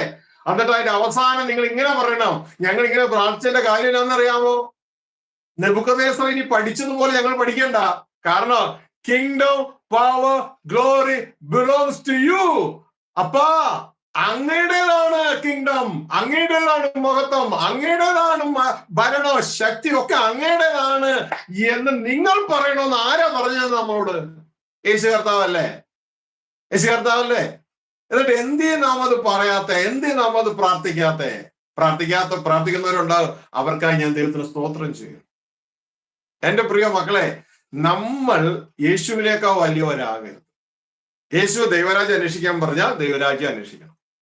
യേശു ഈ സ്വർഗ്ഗസ്ഥനായ പിതാവേ എന്ന് നിങ്ങളുടെ രാജ്യം ഭൂമിയിൽ വരണമേ എന്ന് പ്രാർത്ഥിച്ച്, എന്തുകൊണ്ടാണ്? രാജ്യത്വവും ശക്തിയും മഹത്വം അങ്ങയുടേതാണ്, അതുകൊണ്ടാണ് പ്രാർത്ഥിക്കുന്നത്. അല്ലാണ്ട് വേറൊരാളുടെ വരാനല്ല പറഞ്ഞത്, അങ്ങയുടെ തന്നെ. അതുകൊണ്ട് വരാനാണ് പ്രാർത്ഥിക്കാൻ പറഞ്ഞ് നമ്മൾ പ്രാർത്ഥിക്കണം. യേശു ശിഷ്യന്മാരോട് ദൈവരാജ്യം പ്രസംഗിക്കുക, നിങ്ങൾ പോകുമ്പോൾ ദൈവരാജ്യം സമീപിച്ചു എന്ന് പോഷിപ്പിൻ എന്ന് പറഞ്ഞത് ചെയ്യണം. നമ്മളത് അനുസരണം കേട്ട മക്കളായിട്ടിരിക്കണം. നമ്മൾ യേശുവിനെ പോലെ ആകണമെന്നേ. യേശുവിനെ പോലെ ഞാൻ ചിന്തിച്ചിട്ടുണ്ട്. യേശു എങ്ങാനും ഈ അബ്ശാലോമിന്റെ ടൈപ്പ് ആയിരുന്നു എന്തായിരുന്നു നമ്മൾ പ്രസംഗിക്കുന്ന യേശുവിനെ പോലെ ആയിരുന്നെങ്കിലോ? അബ്ശാലോം എന്നാ ചെയ്തേ? തന്റെ അപ്പനായ ദാവീദ് രാജ്യം വാഴും. ഈ പുള്ളിക്കാരൻ ആ സിംഹാസനത്തിൽ കണ്ണുവെച്ചു. ഇതേ സൂത്രത്തില് ഇതാ രാജ്യത്തിന്റെ പടിവാതിലില് വരും. 50 കുതിരകളൊക്കെ സമ്പാദിച്ചു. അപ്പനെ കാണാനായിട്ട് രാജ്യത്തിലെ ആരെങ്കിലും ഒക്കെ വരുമ്പോ ഓടിച്ചെന്ന് വിശുദ്ധ സഭയോഗം കഴിഞ്ഞ കർത്തൃവേശം കഴിഞ്ഞ് വിശുദ്ധമനം കൊടുക്കത്തില്ലേ? ഓടിച്ചെന്ന് അവനെ പരിചയമുണ്ടോ പരിചയമില്ലയോ കൈക്ക് പിടിച്ചു ഒരു സ്നേഹമുമ്പനൊക്കെ കൊടുത്ത്, എന്താ വിശേഷങ്ങൾ, എങ്ങനെയുണ്ട്, എന്തൊക്കെയുണ്ട്, വീട്ടിലെല്ലാവർക്കും സുഖമാണോ എന്നൊക്കെ ചോദിച്ചിട്ടെ ഈ പുള്ളിക്കാരൻ ചോദിക്കും, നീ എന്തിനാ വന്നേ? അവൻ പറയും, രാജാവിനെ കാണാനാ. ഇന്ന വിഷയങ്ങൾ. അയ്യോ, രാജാവ് ഭയങ്കര ബിസിയാ, രാജാവിന് ഇതിന് സമയം ഉണ്ടായിരുന്നു, നീ എന്നോട് പറഞ്ഞാൽ ഞാൻ ശരിയാക്കി തരാം. അങ്ങനെ ഈ പുള്ളിയോട് കാര്യം പറയും. ഈ പുള്ളി കാര്യങ്ങളൊക്കെ ശരിയാക്കി കൊടുക്കും. ഇത് കുറെ നാള് ഈ പുള്ളി ഇങ്ങനെ കൊട്ടാരത്തിന്റെ ആ വാതിലിന്റെ അവിടെ വരും, ഈ 19 കുതിരകളൊക്കെ ആയിട്ട്. ഈ പരിപാടിയൊക്കെ തുടർന്നു. പുള്ളിയുടെ നോട്ടം മുഴുവൻ എവിടെയാ? അപ്പന്റെ സിംഹാസനമാണ്. അതിനുശേഷം അപ്പന്റെ കുറെ ഓഫീസേഴ്സിനെയൊക്കെ ഇദ്ദേഹം ചാക്കിട്ടു. അതിനുശേഷം ഹെബ്രോൺ എന്ന് പറഞ്ഞ സ്ഥലം, നമ്മുടെ കുമ്പനാട് ഹെബ്രോൺ ഓർക്കുന്നുണ്ടോ? ഹെബ്രോൺ എന്ന് പറഞ്ഞൊരു സ്ഥലം, ആ ഒരു സ്ഥലത്ത് ഈ പുള്ളിക്കാരൻ ഇതാ ഈ ആളുകളെയൊക്കെ ഒരു വിരുന്നെന്ന് പറഞ്ഞ് വിളിച്ചു കൂട്ടി, രാജാവിന്റെ ഒഫീഷ്യൽസിനെയൊക്കെ. എന്നിട്ട് കുറെ ചാരന്മാരെയൊക്കെ ഒരുക്കിയിട്ട് ഹെബ്രോനിൽ ഈ വിരുന്ന് നടന്നുകൊണ്ടിരിക്കുമ്പോ ഇദ്ദേഹം ഒരുക്കി വെച്ച ചാരന്മാരുണ്ടല്ലോ, ഈ ചാരന്മാരോട് വിളിച്ചു പറഞ്ഞു, ഉടനെ വിളിച്ചു പറഞ്ഞു. കാരണം ഇപ്പൊ രാജാവോട് ഒറ്റയ്ക്കാ, രാജാവിന്റെ എല്ലാ ഓഫീസേഴ്സ് തന്റെ കൂടെയാ ഹെബ്രോണില്. വിളിച്ചു പറയാൻ പറഞ്ഞു. ഇതാ രാജാവിനോട് അവിടെ വിളിച്ചു പറയാൻ പറയുകയാണ്. എന്താണ്? അബ്ശാലോം ഹെബ്രോനിൽ രാജാവായിരിക്കുന്നു എന്ന് വിളിച്ചു പറയാൻ പറഞ്ഞു. രാജാവൊന്നും ആയിട്ടില്ല, രാജാവായി. കാരണം ഈ ഒഫീഷ്യൽസിനെ വിളിച്ചു വരുത്തിയത് സദ്യ ഉണ്ടെന്നും പറഞ്ഞ ഹെബ്രോന് രാജാവായിരിക്കുന്നു എന്നങ്ങ് അനൗൺസ് ചെയ്യാൻ പറഞ്ഞു. ഓരോ ജംഗ്ഷനിൽ നിന്നോണ്ട് അനൗൺസ് ചെയ്യാൻ പറഞ്ഞു. ഇത് രാജാവ് കേട്ടു. 2 സാമുവേൽ 15:10. എന്താ കാണിച്ചു കൂട്ടണെന്ന് അറിയാമോ? നമ്മൾ നമ്മുടെ യേശുവിന് ഇതേപോലെ ആക്കി എടുക്കുക. ഇതേപോലത്തെ യേശു അല്ല, യേശു പ്രിയനാ ദൈവത്തിന്. ഇതാ ദൈവം പറഞ്ഞേ, ഇവൻ എന്റെ പ്രിയ പുത്രൻ എന്നാ പറയണേ. അവസാനം കിങ്ഡം എല്ലാം തന്റെ സ്വന്തമായിട്ട് ഇതാ ആ പിതാവിനെ കിങ്ഡം ഏൽപ്പിക്കുക.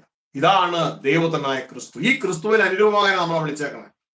അല്ലാണ്ട് പലപ്പോഴും ലോകം പ്രസന്റ് ചെയ്യുന്ന ക്രിസ്തു അല്ല. ശ്രദ്ധിച്ചു കേൾക്കുക.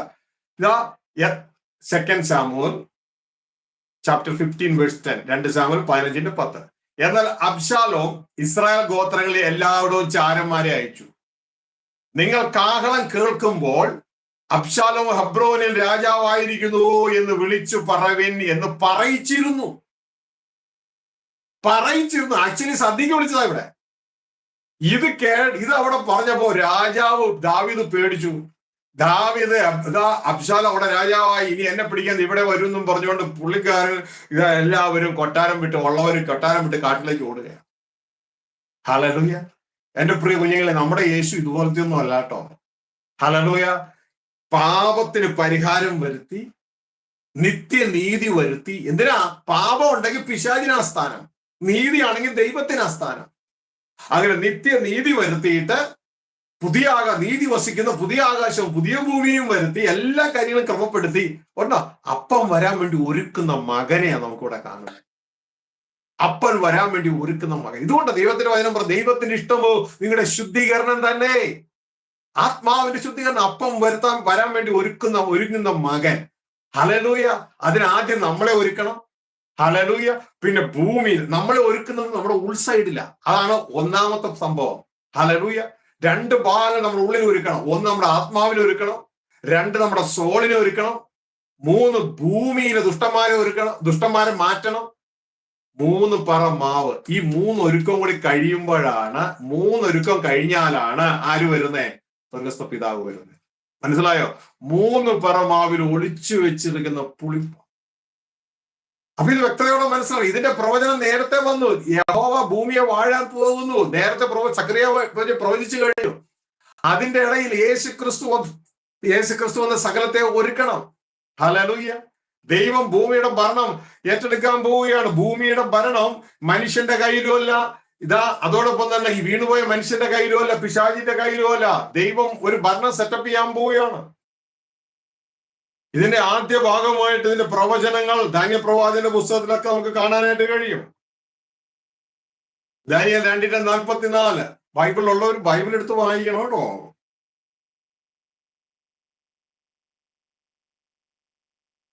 ഞാൻ പറയുന്നത് അങ്ങനെ തന്നെയുള്ളൂ ഉറപ്പിക്കണ്ടേ. 2:44 നെബൂഖദ്നേസർ രാജാവ് കാണുന്ന വലിയൊരു ബിംബമുണ്ട്. ആ ബിംബം പ്രിയ സഹോദരങ്ങളെ, ആ ഒരു പ്രവചനമാണ്. ആ ബിംബം തകർന്നു പോകുന്ന രംഗമാണ്. അവിടെ 5 സാമ്രാജ്യങ്ങളെ കാണിച്ചിരിക്കുന്നുണ്ട്. ആ ബിംബം തകർന്നു പോകുന്നു. ആ ബിംബം മുകളിൽ നിന്ന് നിലം തൊടുന്ന ഒരു കല്ല് ഒന്ന് തകർത്ത് കളയുന്നു. പിന്നെ ആ കല്ല് വളർന്നൊരു പർവ്വതമാകുന്നു. പർവ്വതം വളർന്ന് ഭൂമി മുഴുവൻ നിറയുന്നു. 3 സ്റ്റേജാണ് വളർച്ച. അപ്പൊ നമ്മൾ എപ്പോഴും മനസ്സിലാക്കണം. ഡീറ്റെയിൽസ് നിങ്ങൾ വീട്ടിലിരുന്ന് തന്നെ മനസ്സിലാക്കുക, പഠിക്കുക കേട്ടോ. അപ്പൊ വായിച്ചാൽ മനസ്സിലാക്കാവുന്നതേ ഉള്ളൂ. പ്രാർത്ഥനയോടെ വായിച്ചാൽ മതി. ഓക്കെ. ബാബിലോൺ തുടങ്ങിയുള്ള എല്ലാ സാമ്രാജ്യങ്ങളും അവരാണെന്ന് മനസ്സിലാക്കാൻ, ബാബിലോൺ രാജാവ് ഒരു കാര്യം മനസ്സിലാക്കുവാൻ തക്കവണ്ണം ദൈവം എവിടെയാക്കിയത് നമുക്ക് അടുത്ത് വായിക്കാം. ഇവരെഴുതിയിരിക്കുകയാണ് ദാനിയേൽ 2:44. ഈ രാജാക്കന്മാരുടെ കാലത്ത് സ്വർഗസ്ഥനായ ദൈവം ഒരു നാൾ നശിച്ചു പോകാത്ത ഒരു രാജ്യത്തെ സ്ഥാപിക്കും. ആ രാജ്യത്വം വേറെ ഒരു ജാതിക്കും ഏൽപ്പിക്കപ്പെടുകയില്ല. അത് ഈ രാജ്യത്തുകളൊക്കെയും തകർത്ത് നശിപ്പിക്കുകയും എന്നേക്ക് നിലനിൽക്കുകയും ചെയ്യും. അപ്പൊ എന്നേക്ക് നിലനിൽക്കുന്ന ഒരു രാജ്യത്വം സ്ഥാപിക്കപ്പെടാൻ പോവുകയാണ്. ഇതാണ് ദൈവരാജ്യം എന്ന് പറയുന്ന ആ ഓൾറെഡി ഉള്ള രാജ്യത്തിന്റെ എക്സ്റ്റൻഷൻ ഭൂമിയിലേക്ക് വരികയാണ്, ഭരണം ഏറ്റെടുക്കാൻ പോവുകയാണ്. ഇന്ന് ദൈവം സർവ ഭൂമിയുടെ ഉടമസ്ഥനാണെങ്കിലും ഭൂമിയുടെ ഭരണം ഏറ്റെടുക്കാൻ പറ്റുന്നില്ല. കാരണം ദൈവം ഭൂമിയെ ഏൽപ്പിച്ച മനുഷ്യനെ പിശാച് പരാജയപ്പെടുത്തി പാപനിമിത്തം. അവരെ സ്വകേന്ദ്രീകൃത സ്വഭരണക്കാരനാക്കി. ഇന്ന് മനുഷ്യൻ ഭൂമിയെ വാഴാൻ നോക്കുന്നു. അവൻ സ്വകേന്ദ്രീകൃതമായി വാഴുന്നു. തെറ്റാണത്. ദൈവത്തിൽ നിന്ന് സ്റ്റാർട്ട് ചെയ്തിട്ട് വേണം വാഴാൻ. അവൻ മരിച്ചു പോകുന്നു. അവന്റെ മുകളിലുള്ള പിശാച് ഇത് സർവ്വലോകവും വാഴുന്നു. അപ്പൊ ഇത് രണ്ട് ഭരണങ്ങളെ നീക്കിയിട്ട് വേണം ദൈവത്തിന് ഈ ഭരണം സ്ഥാപിക്കാൻ. അതാണ് ഇവിടെ എഴുതിയിരിക്കുന്നത്. ഈ രാജാക്കന്മാരുടെ കാലത്ത് സ്വർഗസ്ഥനായ ദൈവം ഒരു നാൾ നശിച്ചു പോകാത്ത ഒരു രാജ്യത്വം സ്ഥാപിക്കും. ആ രാജ്യത്വം വേറെ ഒരു ജാതിക്കും ഏൽപ്പിക്കപ്പെടുകയില്ല. അത് ഈ രാജ്യത്വങ്ങളൊക്കെയും തകർത്ത് നശിപ്പിക്കുകയും എന്നേക്ക് നിലനിൽക്കുകയും ചെയ്യും. അതാണ് സ്വർഗസ്ഥനായ പിതാവിന്റെ രാജ്യത്വം. അതായത് നേരത്തെ നമ്മൾ കേട്ടു, ഇന്ത്യ ഈസ്റ്റ് ഇന്ത്യ കമ്പനിയുടെ ഭരണം ഒഴിവാക്കിയിട്ട് ബ്രിട്ടീഷുകാര് ഇംഗ്ലണ്ടിലെ ലണ്ടനിലെ രാജാവോ റാണിയോ നിയമിച്ച വൈസ്രോയ് വേണം ഇന്നത്തെ രാഷ്ട്രപതി ഭവനിൽ, വൈസ്രോയ് ഭവനിൽ നിന്ന് ഇന്ത്യയിലെ ഏറ്റവും വലിയ വ്യക്തിത്വമായി ഇന്ത്യയെ വാഴാൻ. അങ്ങനെ മറ്റൊരു രാജ്യത്ത് നിന്നാണ് ഇവിടെ വാഴുന്നത്. എന്നാൽ മറ്റൊരു രാജ്യത്തുള്ള ഇവിടെ മറ്റൊരു രാജ്യമല്ല, അതിനേക്കാൾ ഉപരി ഈ ഭൂമിയിലെ മറ്റൊരു രാജ്യമല്ല, സ്വർഗരാജ്യം, ആത്മീക രാജ്യം, സ്പിരിച്വൽ കിങ്ഡത്തിലെ ദൈവമാണ് സകലത്തെയും വാഴുന്നത്. പക്ഷെ ഭൂമിയുടെ ഭരണം മനുഷ്യൻ, വീണുപോയ മനുഷ്യന്റെ കയ്യിലും മോളിൽ പിശാചിന്റെ കയ്യിൽ കിടക്കുക. അത് തിരിച്ചു പിടിക്കാൻ പോവുക. അപ്പൊ ഈ കൺസെപ്റ്റ് നിങ്ങളിൽ ഉണ്ടാകണം. ഇത് നമ്മൾ ദാനിയേലിലേക്ക് തിരിച്ചു വരും. നമ്മൾ തിരിച്ചു വരുമ്പോൾ കാര്യം മനസ്സിലാവും. 103 സങ്കീർത്തനത്തിലേക്ക് വരുമ്പോൾ നമുക്ക് ഈ ഭരണത്തിന്റെ വ്യവസ്ഥ നമുക്ക് മനസ്സിലാക്കി. നമ്മളിപ്പോ സംസാരിക്കുന്ന സ്പിരിച്വൽ പൊളിറ്റിക്കൽ മാറ്റർ ആട്ടോ.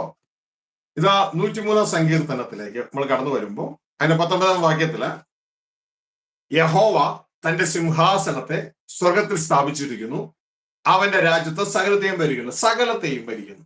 എല്ലാം വാഴുന്നത് ഉടമസ്ഥൻ യഹോവയായ ദൈവമാണ്. ഇനി ദാനിയേൽ പ്രവാചകന്റെ പുസ്തകത്തിലേക്ക് വരുമ്പോൾ ഇത് നമ്മൾ മനസ്സിലാക്കണം. ഇത് മനസ്സിലാകാത്ത രാജാവിനെയാണ് ദൈവം ചില ശിക്ഷണ നടപടികളിലൂടെ കാര്യങ്ങളെ മനസ്സിലാക്കാനായിട്ട് ഇടയായത്.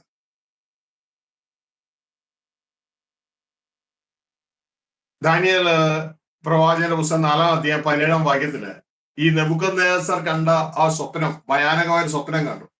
ആ സ്വപ്നം നിങ്ങൾ വീട്ടിൽ നിന്ന് തന്നെ വായിക്കാം. ഓക്കെ, സമയത്തിന്റെ കുറവ് നമ്മൾ അധികം അതിലേക്ക് പോകുന്നില്ല. അപ്പോ അതിന്റെ അർത്ഥം പറയുമ്പോ ദാനിയേൽ പറയുന്നുണ്ട്, ദാനിയേൽ 4:17.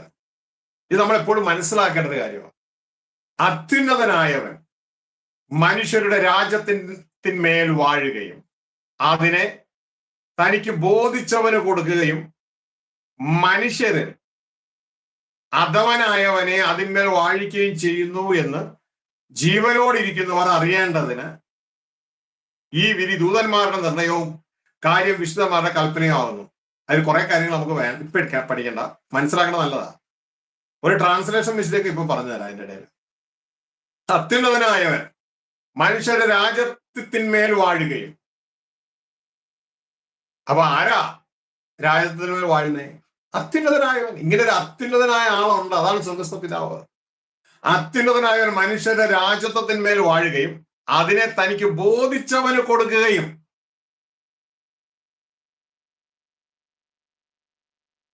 മനുഷ്യരിൽ അധമനായവന്, ശ്രദ്ധിക്കുക, അധമനായവൻ എന്നല്ല കേട്ടോ. നമ്മൾ അധമനായവന്റെ കയ്യിൽ എന്തെങ്കിലും ഏൽപ്പിക്കുമോ? താഴ്മയുള്ളവൻ എന്നാ കേട്ടോ.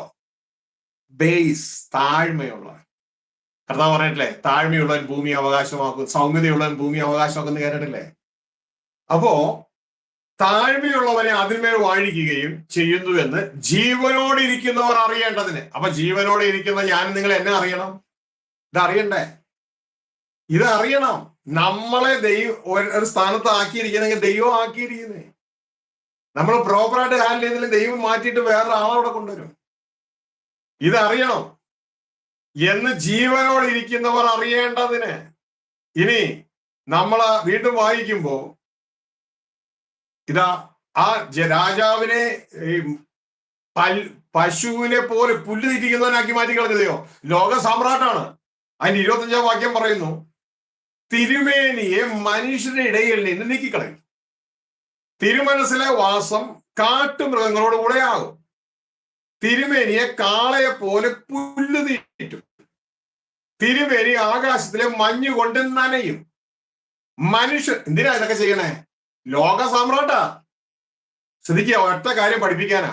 മനുഷ്യരുടെ രാജ്യത്വത്തിന്മേൽ അത്യുന്നതനായവൻ വാഴുകയും അതിനെ തനിക്ക് ബോധിച്ചവന് കൊടുക്കുകയും ചെയ്യുന്നുവെന്ന് തിരുമനസ്സുകൊണ്ട് അറിയുന്നത് വരെ 7 കാലം കഴിയും.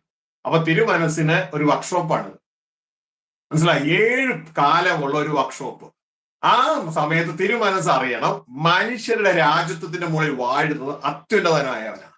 നിങ്ങൾക്കറിയാമോ, ഇവൻ യേശുക്രിസ്തുവിനെ പോലും രാജാവായി വാഴിച്ചതാരാന്നറിയാമോ? ഈ അത്യുന്നതനായ ദൈവമാണ്.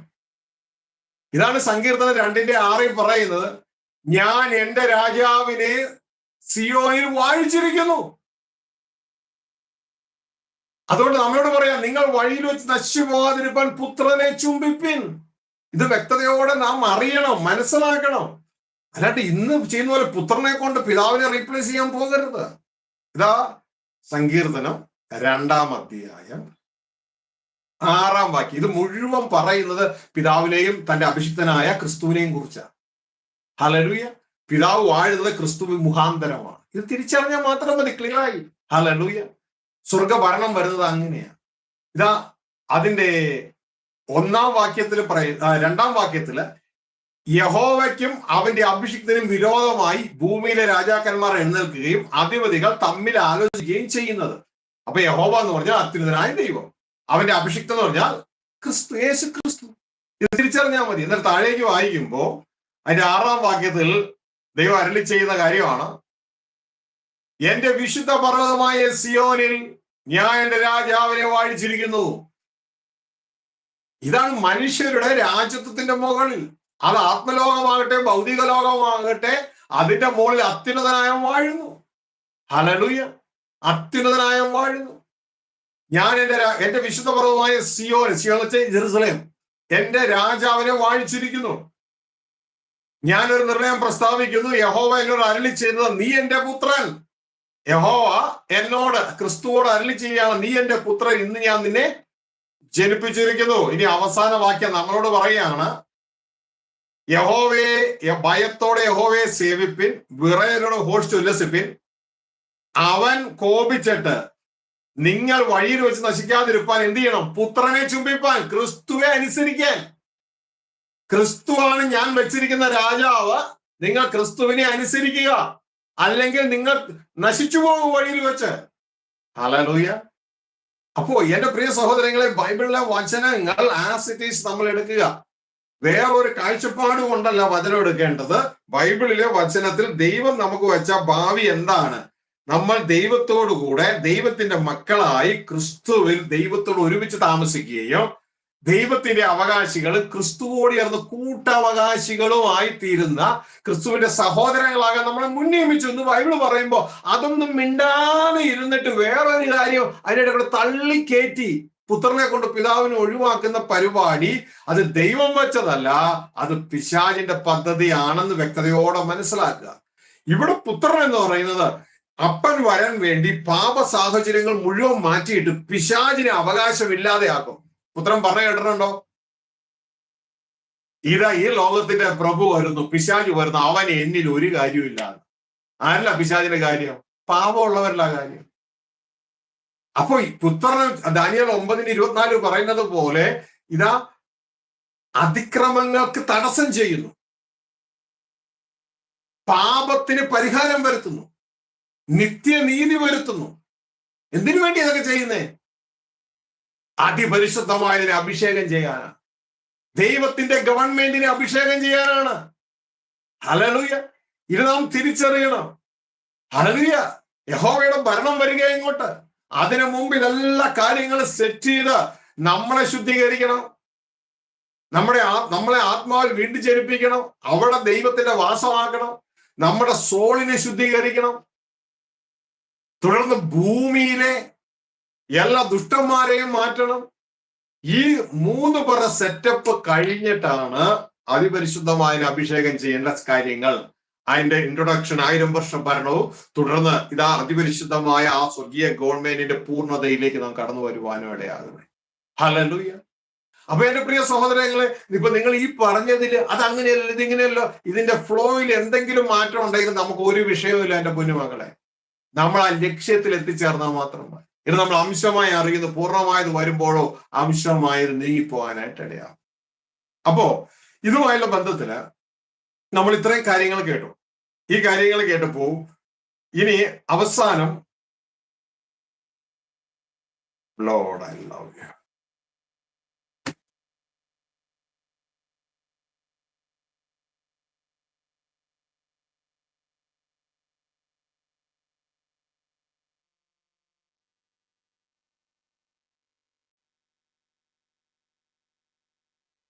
ആ 3 പറ മാവിന്റെ കാര്യങ്ങളിലേക്ക് ഒന്ന് കടന്നു വരാനായിട്ട് ആഗ്രഹിക്കുക.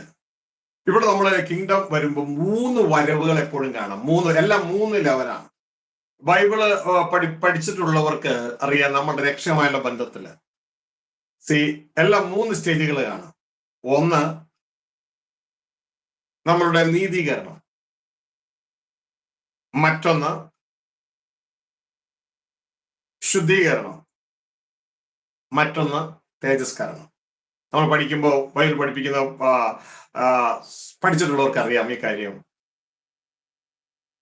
Justification, sanctification, glorification. ഇത് 3 നമ്മളുടെ 3 ഭാഗങ്ങളുമായുള്ള ബന്ധത്തിലാണ്. ജസ്റ്റിഫിക്കേഷൻ,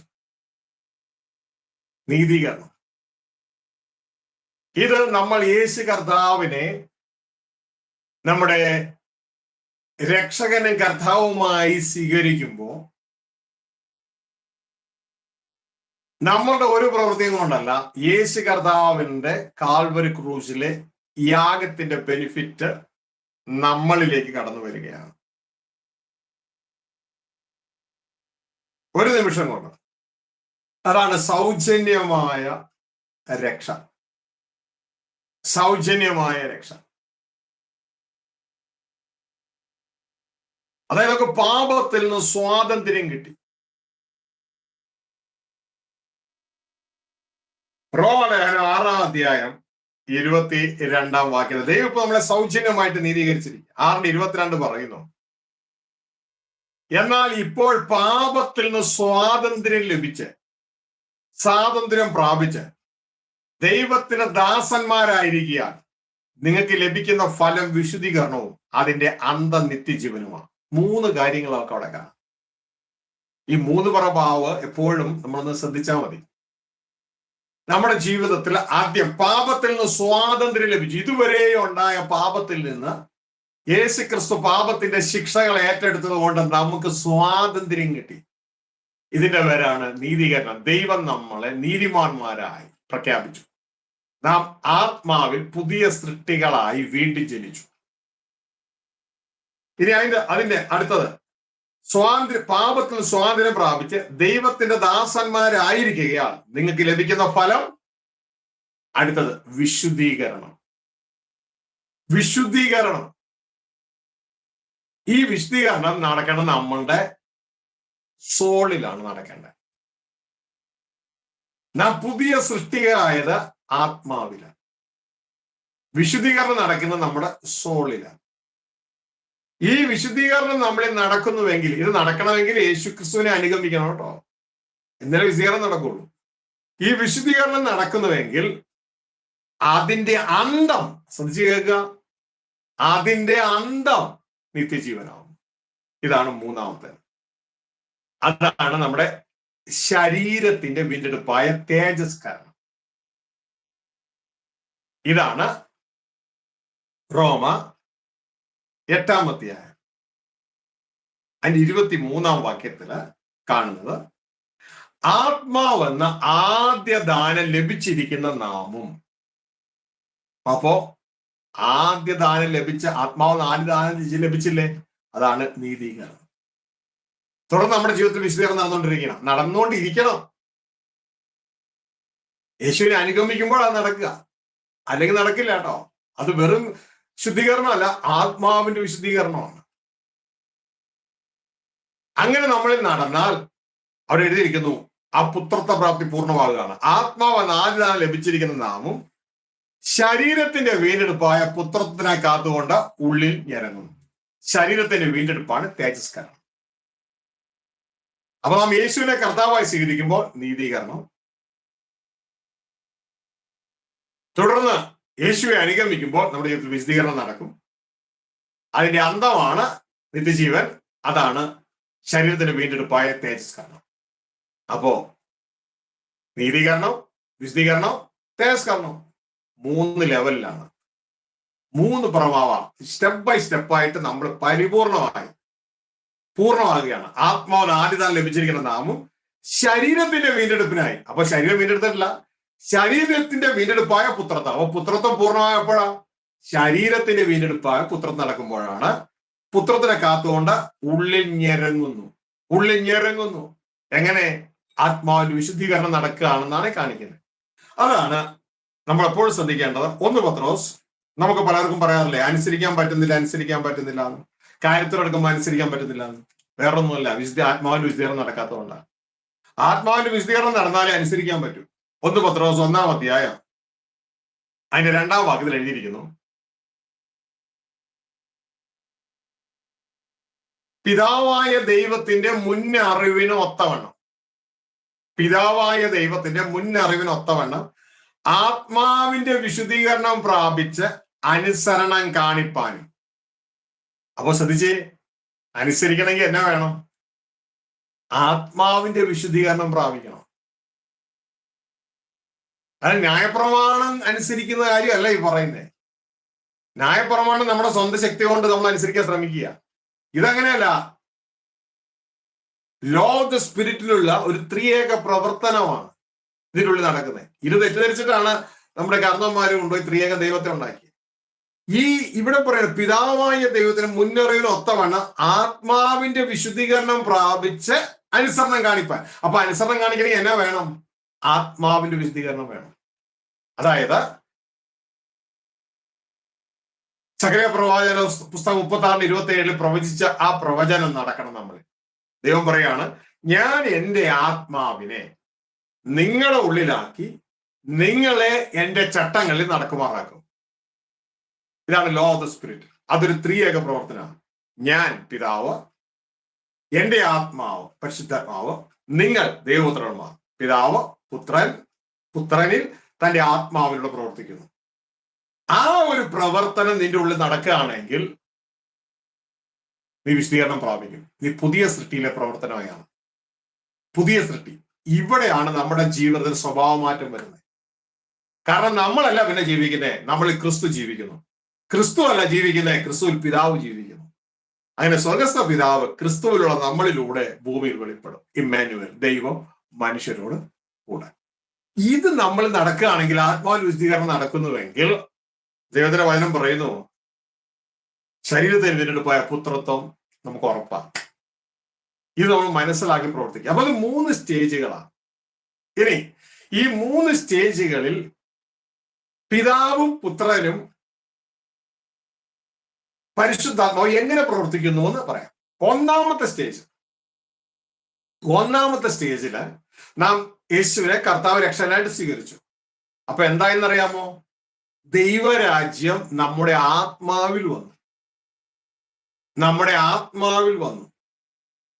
നമ്മൾ കേട്ടിട്ടില്ലേ? ദൈവരാജ്യവും ഭക്ഷണവും പാനീയവും അല്ല, നീതിയും സമാധാനവും പരിശുദ്ധാത്മാവിലുള്ള സന്തോഷവും. അതെവിടെയാ? നമ്മുടെ ഉള്ളിലാ. ഇതാ യേശു ക്രിസ്തു ലൂക്കോസ് 17:20-21 യഹൂദന്മാരോട് പറയുന്നത്, ദൈവരാജ്യം കാണത്തക്ക വണ്ണമല്ല വരുന്നത്, അത് നിങ്ങളുടെ ഉള്ളിൽ തന്നെ ഉണ്ട്. നിങ്ങളുടെ ഉള്ളിലാണ്. അത് ദൈവരാജ്യം അകത്തുനിന്ന് പുറത്തേക്കാ. ഇന്ത്യയും പാകിസ്ഥാനും US-ഉം ഇസ്രായേലും ഒക്കെ ശരീരത്തിന്റെ പുറത്താ. പക്ഷെ ദൈവരാജ്യം നമ്മുടെ ഉള്ളിലാണ്. അതോടൊപ്പം തന്നെ പൈശാചിക രാജ്യം നമ്മുടെ ഉള്ളിലാണ്. അതൊക്കെ പിന്നെ പഠിക്കാം, അല്ലെങ്കിൽ എല്ലാം കൂടി ആവുമ്പോൾ കൺഫ്യൂഷൻ ആവും. കാരണം ബൈബിൾ കോളേജിൽ ഇതിനെക്കുറിച്ച് ടീച്ചിങ് ഇല്ലാത്തതുകൊണ്ട് ദേവദാസന്മാർക്ക് ഇത് അറിയത്തില്ല പ്രോപ്പറായിട്ട്. അവരിത് മനസ്സിലാക്കിയത് നല്ലത്. യേശു പറയാണ് ദൈവരാജ്യം നിങ്ങളുടെ ഇടയിൽ നിന്നാണ്. മലയാളത്തിലെ എന്നാൽ KJV യേശു വായിക്കുമ്പോൾ the kingdom of God is within you. ദൈവരാജ്യം നിങ്ങളുടെ ഉള്ളിൽ തന്നെയുണ്ട്. അത് കാണത്തക്ക വണ്ണമല്ല വരുന്നത്. ഇന്ത്യയും പാകിസ്ഥാനൊക്കെ കാണാം. ഇത് കാണത്തക്ക വണ്ണമല്ല വരുന്നത്, നിങ്ങളുടെ ഉള്ളിലുണ്ട്. അപ്പോ ഇത് ആരംഭിച്ച് നമ്മുടെ ആത്മാവിലാ. പക്ഷെ നമ്മുടെ സോൾ അവിടെ, സോൾ അതിലില്ല. നമ്മുടെ സോള് പിശാചിന്റെ രാജ്യത്തിൽ കിടക്കുക. നമ്മുടെ ശരീരം ഭൂമിയിൽ കിടക്കുക. അപ്പൊ ഈ 3 മണ്ഡലം നാം തിരിച്ചറിയണം. ഇത് മൂന്ന് സ്റ്റേജുകളാണ്. 3 പറമാവാണ്. ആത്മാവ് ഒരു പറമാവ്, സോള് ദേഹി വേറൊരു പറമാവ്, ശരീരം വേറൊരു പറമാവ്. നീതീകരണം, വിശദീകരണം, തേജസ്കരണം. ഇത് മൂന്നും കുളിക്കണം എന്ന് വെച്ചാൽ 3 ദൈവരാജ്യമാകണം. അങ്ങനെ നമ്മുടെ കർത്താവായ യേശുവിന്റെ ദിവസം നമ്മുടെ ആത്മാവും ദേഹിയും ശരീരവും അനന്യമായി വെളിപ്പെടണം. 3 കുളിക്കണം. ഇത് നമ്മൾ വ്യക്തതയോടെ മനസ്സിലാക്കണം. നമ്മൾ രക്ഷിക്കപ്പെട്ടപ്പോൾ ആത്മാവ് മാത്രമാണ് ദൈവരാജ്യത്തിലായത്, ആ പുതിയ സൃഷ്ടിയിലായിട്ടുള്ളൂ. എന്നാൽ ആത്മാവിന്റെ വിശുദ്ധീകരണത്തിലൂടെ ഈ ആത്മാവിൽ സംഭവിച്ചത് നമ്മുടെ ദേഹിയിലേക്ക് വ്യാപരിക്കാൻ തുടങ്ങും. ഒരു രാജ്യം മറ്റു രാജ്യത്തെ കീഴടക്കുന്നത് പോലെ നമ്മുടെ ആത്മാവ് ഇരിക്കുന്നത് ദൈവരാജ്യത്തിലാണ്. ദേഹി ഇരിക്കുന്നത് ദൈവരാജ്യത്തിലല്ല, പിശാചിന്റെ രാജ്യത്തിലാണ്. ശരീരം ഇരിക്കുന്നത് ഈ രണ്ടിടത്തും അല്ല, ഭൂമിയിലാണ്. ഭൂമി, ലോകം, ദൈവരാജ്യം. മനസ്സിലാക്കുക. ദൈവരാജ്യം ദൈവത്തിന്റെ കീഴിൽ, ലോകം പിശാചിന്റെ കീഴിൽ, സർവ്വലോകവും ദുഷ്ടന്റെ കീഴിൽ കിടക്കുന്നു. 1 യോഹന്നാൻ 5:19 ദുഷ്ടന്റെ കീഴിൽ കിടക്കുന്നു. ഇനി അടുത്തത് ഭൂമി ഇന്ത്യ മോദിയുടെ കീഴിൽ കിടക്കുന്നു. USA ട്രംപിന്റെ കീഴിൽ കിടക്കുന്നു. നമ്മുടെ ശരീരം അവിടെ കിടക്കുന്നു. അപ്പൊ നമ്മുടെ ശരീരം ഭൂമിയിൽ, നമ്മുടെ സോള് ലോകത്തിൽ പിശാചിന്റെ കീഴിൽ, വീണ്ടും ജനിച്ച നമ്മുടെ ആത്മാവ് ദൈവരാജ്യത്തിൽ ദൈവത്തിന്റെ കീഴിൽ. ഇത് മാത്രമേ പൊളിച്ചിട്ടുള്ളൂ, ആത്മാവ് മാത്രം. ഒരു പറമായ പൊളിച്ചിട്ടുള്ളൂ. ഇനി ആത്മാവിന്റെ വിശദീകരണത്തിലുള്ള 2ാം പറമായ സോള് പൊളിക്കണം. സോള് ദൈവരാജ്യമായി മാറണം. അതിനാണ് യേശുക്രിസ്തുവിനെ അനുഗമിക്കുന്ന ബൈബിളിൽ 25 പ്രാവശ്യത്തിലധികം യേശുക്രിസ്തു 4 സുവിശേഷങ്ങളിൽ പറഞ്ഞത്. പക്ഷെ നമ്മൾ അതിലേക്ക് പോകുന്നില്ല. കാരണം നമുക്ക് ആ ഒരു ടീച്ചിങ് ഒന്നുമില്ല. നമുക്ക് സ്തുതിക്കൽ മാത്രമുള്ള ടീച്ചിങ് ഉള്ളൂ. സ്തുതിക്കുന്നതിൽ തെറ്റൊന്നുമില്ല. പക്ഷെ അനുഗമിക്കാതെ സ്തുതിച്ചുകൊണ്ട് എന്താ കാര്യം? ഇതാണ് യേശു പറയുന്നത്. നിങ്ങൾ എന്നെ കർത്താവ് കർത്താവ് എന്ന് പറയും, ഞാൻ പറയുന്ന ഒന്നും അനുസരിക്കാതെ എന്തുകൊണ്ടാണെന്ന് ചോദിക്കുന്നത്. എന്റെ പ്രിയ മക്കളെ, നമ്മുടെ സോൾ ഉണ്ടല്ലോ, എന്റെ ഈ ആക്ഷൻ, ഇതൊക്കെ പവർ പോയിന്റ് പ്രസന്റേഷൻ സാധനം കാണിക്കാറ്. എന്റെ ആക്ഷൻ ശ്രദ്ധിക്കുക. നമ്മുടെ ആത്മാവ് ദൈവരാജ്യത്തിലാണ്. നിങ്ങൾ വേണ്ടി ജനിച്ചപ്പോ അവിടെ ദൈവരാജ്യം ഓൾറെഡി, അവിടെ ദൈവത്തിന്റെ പരിശുദ്ധാത്മാവുണ്ട്. ഇതുകൊണ്ടാണ് പറയുന്നത്, നിങ്ങൾ ദൈവത്തിന്റെ ആത്മാവിന്റെ ആലയമെന്ന് നിങ്ങൾ അറിയുന്നില്ലയോ എന്ന് ചോദിക്കുന്നേ. പക്ഷെ ദേഹിയിലും നമ്മുടെ സ്വന്തം രാജ്യമാണ്. സ്വന്തം രാജ്യം പിശാചിന്റെ രാജ്യത്തിന്റെ കീഴിലാ. ഇത് തിരിച്ചറിയാം. ഇത് പിശാച വാഴുന്നേ. അപ്പൊ നമ്മൾ എന്ത് ചെയ്യണം? നമ്മളെ ഇവിടുന്ന് സ്വതന്ത്രമാക്കി. സ്വാതന്ത്ര്യത്തിനെ ക്രിസ്തു നമ്മളെ സ്വതന്ത്രമാക്കി. പക്ഷെ നമ്മൾ ഇവിടുന്ന് ദൈവരാജ്യത്തിലേക്ക് പോകുന്നില്ലെന്നേ. അതാ വിഷയം. യേശുവിനെ അനുഗമിച്ച് ദൈവരാജ്യത്തിലേക്ക് നമ്മൾ പോകണം. ഇതാ പൗലോസൊക്കെ പറയുന്നില്ലേ, ഞങ്ങൾക്ക് നേരത്തെ മുമ്പിൽ ഭൂമിയും അവിടുത്തെ സ്ഥാനമാനങ്ങളൊക്കെ ആയിരുന്നു. പക്ഷെ ഞങ്ങൾ ക്രിസ്തുവിലേക്ക് തിരിഞ്ഞപ്പോ ഭൂമിയും അവിടുത്തെ സ്ഥാനമാനങ്ങൾ ഞങ്ങളുടെ പിൻപിലായി. ഇനി ഞങ്ങൾ എന്ത് ചെയ്യുന്നു? പിൻപിലുള്ളതിനെ മറന്ന് മുൻപിലുള്ളതിനെ, ദൈവരാജ്യത്തിലുള്ളതിനെ, പിതാവിന്റെ അടുക്കലേക്ക് ക്രിസ്തുവിനെ കൊണ്ടുപോകുന്നതിന്റെ അതിലേക്ക് പിൻപിലുള്ളതിനെ ഞങ്ങൾ മറന്ന് മുൻപിലുള്ളതിനെ ലക്ഷ്യമാക്കി ക്രിസ്തുയേശു ദൈവത്തിന്റെ പരമോയുടെ വിരുദ്ധനായ ലാക്കിലേക്ക് ഓടുകയാണ്. നമ്മൾ ഇന്ന് എവിടെ ഓടുന്നു? അതാ പ്രശ്നം. നമുക്കിത് പറഞ്ഞു തരാൻ ദൈവദാസന്മാരെ കാണാനില്ല. ഇന്ന് സംഘടനകളിലെ ടീച്ചിങ് പഠിപ്പിക്കുന്നവരെ കാണാനുള്ളൂ. സത്യസുവിശേഷമായിട്ട് വന്നു കഴിഞ്ഞാൽ സംഘടനകൾ യേശു ക്രിസ്തുവിനെ പള്ളിയിൽ നിന്ന് പുറത്താക്കിയതുപോലെ അവരെ പുറത്താക്കും. കാരണം ഇന്ന് പിശാചിന്റെ കീഴിൽ കിടക്കുകയാണ് സഭകൾ. യേശു ക്രിസ്തു അന്ന് ദേവാലയത്തിലേക്ക് കയറിയിട്ട് എന്താ ചെയ്തേ? ദേവാലയത്തിലേക്ക് കയറിയിട്ട് യേശു ഒരു ചാട്ട ഉണ്ടാക്കിയിട്ട് എക്കതിനെ അടിച്ചു പുറത്താക്കി. ഉടനെ പരീശന്മാർ വന്നു, എന്ത് അധികാരം കൊണ്ട് അത് ചെയ്യണേ? അപ്പൊ അവർക്ക് ഇതുവരെയും കിട്ടിയ അധികാരം കൊണ്ട് അവരെന്താ ചെയ്തോണ്ടിരുന്നത്? ദേവാലയം കച്ചവട കേന്ദ്രമാക്കി മാറ്റി. സാക്ഷ്യപത്രം വന്നു, മേശയെ തട്ടിത്തെറിപ്പിച്ചു, പീഠത്തെ അടിച്ചെറിപ്പിച്ചു. അന്നെങ്ങാനും ആരെങ്കിലും അവിടെ യേശുവിന്റെ ബോഡി ലാംഗ്വേജ് ഒന്ന് ചെക്ക് ചെയ്തിരുന്നെങ്കിലോ? വല്ലാത്തൊരു ബോഡി ലാംഗ്വേജ് ആയി പോയി. താഴേക്ക് ഇറക്കുമ്പോഴും പീഠമൊക്കെ അടിച്ചു കളയുമ്പോഴും. എന്റെ പ്രിയ സഹോദരൻ എഴുതിയിരിക്കുന്ന ആലയത്തെ കുറിച്ചുള്ള എരിവ് എന്നെ തിന്നു കളഞ്ഞു. എന്റെ പ്രിയ സഹോദരങ്ങളെ, സമയമായതുകൊണ്ട് നമുക്ക് ഇന്ന് തൽക്കാലം നമുക്ക് ഇന്ന് അവസാനിക്കാൻ, കൂടുതലായി നിങ്ങൾക്ക് എടുക്കാൻ ബുദ്ധിമുട്ട് വരും. അപ്പൊ നമുക്ക് അടുത്ത സന്ദേശത്തില് ഈ 3 പറ മാവിനെ കുറിച്ച് കൂടുതലായിട്ട് നമുക്ക് മനസ്സിലാക്കാം.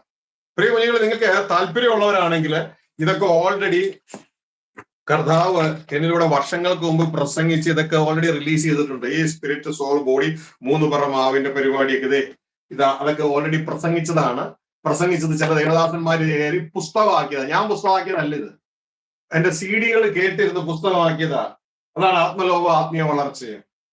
ഇനി അപ്പോൾ തന്നെ അതിന്റെ തന്നെ 2ാമത്തെ ഭാഗമാണ് ജയിക്കാൻ വീണ്ടും ജനിച്ചവർ. നിങ്ങൾ പരാജയപ്പെടുന്ന വ്യക്തിയാണോ? ജയിക്കാനായി വീണ്ടും ജനിച്ചു. എന്റെ ജീവിതത്തിന്റെ പരാജയത്തിൽ നിന്ന് ദൈവം ബൈബിളിലെ പുതിയ സൃഷ്ടിയുടെ ദൈവരായത്തിന്റെ പ്രിൻസിപ്പിൾ കാണിച്ചു തന്നു. അതിൽ ജീവിക്കാൻ എന്നെ പഠിപ്പിച്ചു. ജയം തരുവാൻ ദൈവം ഇടയാക്കി. ഇതാ 3ാമത്തെ പുസ്തകം. ഇതാ ഫാദേഴ്സ് ബിസിനസ്. ഇതാ യേശുക്രിസ്തുവിന്റെ 12ാമത്തെ വയസ്സിലെ തന്റെ പ്രസംഗമാണ് മതോദാക്കം പറഞ്ഞത്. അത് അതിനെ അടിസ്ഥാനമാക്കി ദൂതപുത്രന്റെ കഥയിലെ യാത്രയും മടക്കയാത്രയും, പഴയ നിയമസംഭവം യാത്രയിലും പുതിയ നിയമസംഭവം മടക്കയാത്രയിലും പ്രതികരിച്ച ചിത്രങ്ങളടക്കമുള്ള പുസ്തകങ്ങളാണ്. മനുഷ്യന്റെ ഏറ്റവും വലിയ പ്രശ്നത്തിനുള്ള പരിഹാരം, മനുഷ്യന്റെ ഏറ്റവും വലിയ പ്രശ്നം മരണം, അതിനുള്ള പരിഹാരം.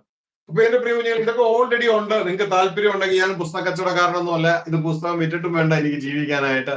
മക്കൾക്ക് ഇതൊക്കെ താല്പര്യം, പഠിക്കാനും മനസ്സിലാക്കാനും താല്പര്യം ഉണ്ടെങ്കിൽ നിങ്ങൾക്ക് അത് കളക്ട് ചെയ്യാൻ എറണാകുളം പ്രാർത്ഥനാലയത്ത് ഹൗസ് ഓഫ് പ്രയർ ഇത് അവൈലബിൾ ആണ്. അപ്പൊ തന്നെ മനസ്സിലാക്കുക, ഇതിൽ ഒരു ദേവദാസൻ ഫോർവേഡ് എങ്ങനെയാണ്, ബൈബിൾ കഴിഞ്ഞാൽ നിങ്ങൾ ഏറ്റവും അധികം വായിക്കേണ്ട പുസ്തകം എന്നാണ്. ഞാൻ ചിന്തിക്കുന്നില്ല ലോകത്തിൽ ഏതെങ്കിലും ഒരു പുസ്തകത്തിന് അങ്ങനെ ഒരു ഫോർവേഡ് കിട്ടിയിട്ടുണ്ടാകുമെന്ന്. ഹല്ലേലൂയ. നിങ്ങൾ ആ പുസ്തകത്തിലൊക്കെ എഴുതിയിട്ടുണ്ട്, നിങ്ങളത് വായിച്ചാൽ മനസ്സിലാകും. ബാബു ചെറിയ ഭാഷ ഫോർവേഡ് എഴുതിയിട്ടുള്ളതാണ്. അപ്പൊ എന്റെ പ്രിയ സഹോദരങ്ങളെ, ഇതാ ഈ കാര്യങ്ങൾ നിങ്ങൾ മനസ്സിലാക്കുക. ഈ അടുത്ത സന്ദേശത്തിലേക്ക് നമ്മൾ കടന്നു വരുമ്പോൾ നമുക്കിത് കൂടുതൽ മനസ്സിലാക്കാൻ ഇടയാവും. അടുത്ത ആഴ്ച ഈ സന്ദേശം ഇവിടെ റിട്രീറ്റ് നടക്കുന്നതുകൊണ്ട് ഈ സന്ദേശം ഉണ്ടാകത്തില്ല എന്ന കാര്യം ഓർപ്പിക്കുകയാണ്. അപ്പോ നിങ്ങൾ ഇതുവരെയും കേട്ടത് നിങ്ങൾ ധ്യാനിക്കുക. കാരണം ഈ സന്ദേശത്തിലൂടെ ദൈവം നിങ്ങളെ ഒരുക്കുന്നത് ഒരു മതക്കാരനോ സംഘടനക്കാരനോ ആകാനല്ല, ദൈവത്തിന്റെ കുടുംബക്കാരനാകാൻ, ദൈവത്തിന്റെ മകനാകാൻ, ക്രിസ്തുവിന്റെ സഹോദരനാകാൻ, കൂട്ടവകാശിയാകാൻ, വരുംകാല ഭൂമിയുടെ രാജാവാകാൻ ഒക്കെയാ ഒരുക്കുന്നത്. അതുകൊണ്ട് എന്റെ പ്രിയ കുഞ്ഞുങ്ങളെ, അതിൽ ശ്രദ്ധയോടെ കേന്ദ്രീകരിക്കുക. എന്നെ മറ്റൊന്നിലേക്ക് വലിച്ചടിക്കരുത്. ഇത് മാത്രമാണ് എന്റെ ജോലി. നിങ്ങളെ ഓരോരുത്തരെയും ക്രിസ്തു തികഞ്ഞവരാക്കാൻ സഹായിക്കുക, അപ്പന്റെ അടുക്കലേക്ക് എത്തിക്കുവാൻ സഹായിക്കുക. അതിന് സപ്പോർട്ടായി നിൽക്കുന്ന കഥദാസന്റെ ഈ ചാനലിനെയും ദൈവം അനുഗ്രഹിക്കട്ടെ എന്ന് പ്രാർത്ഥിക്കുന്നു. നമുക്ക് ഒരുമിച്ച് ദൈവസന്നിധിയിൽ പ്രാർത്ഥിക്കാൻ, കേട്ടത് ദൈവകരങ്ങളിലേക്ക് ഏൽപ്പിക്കാം.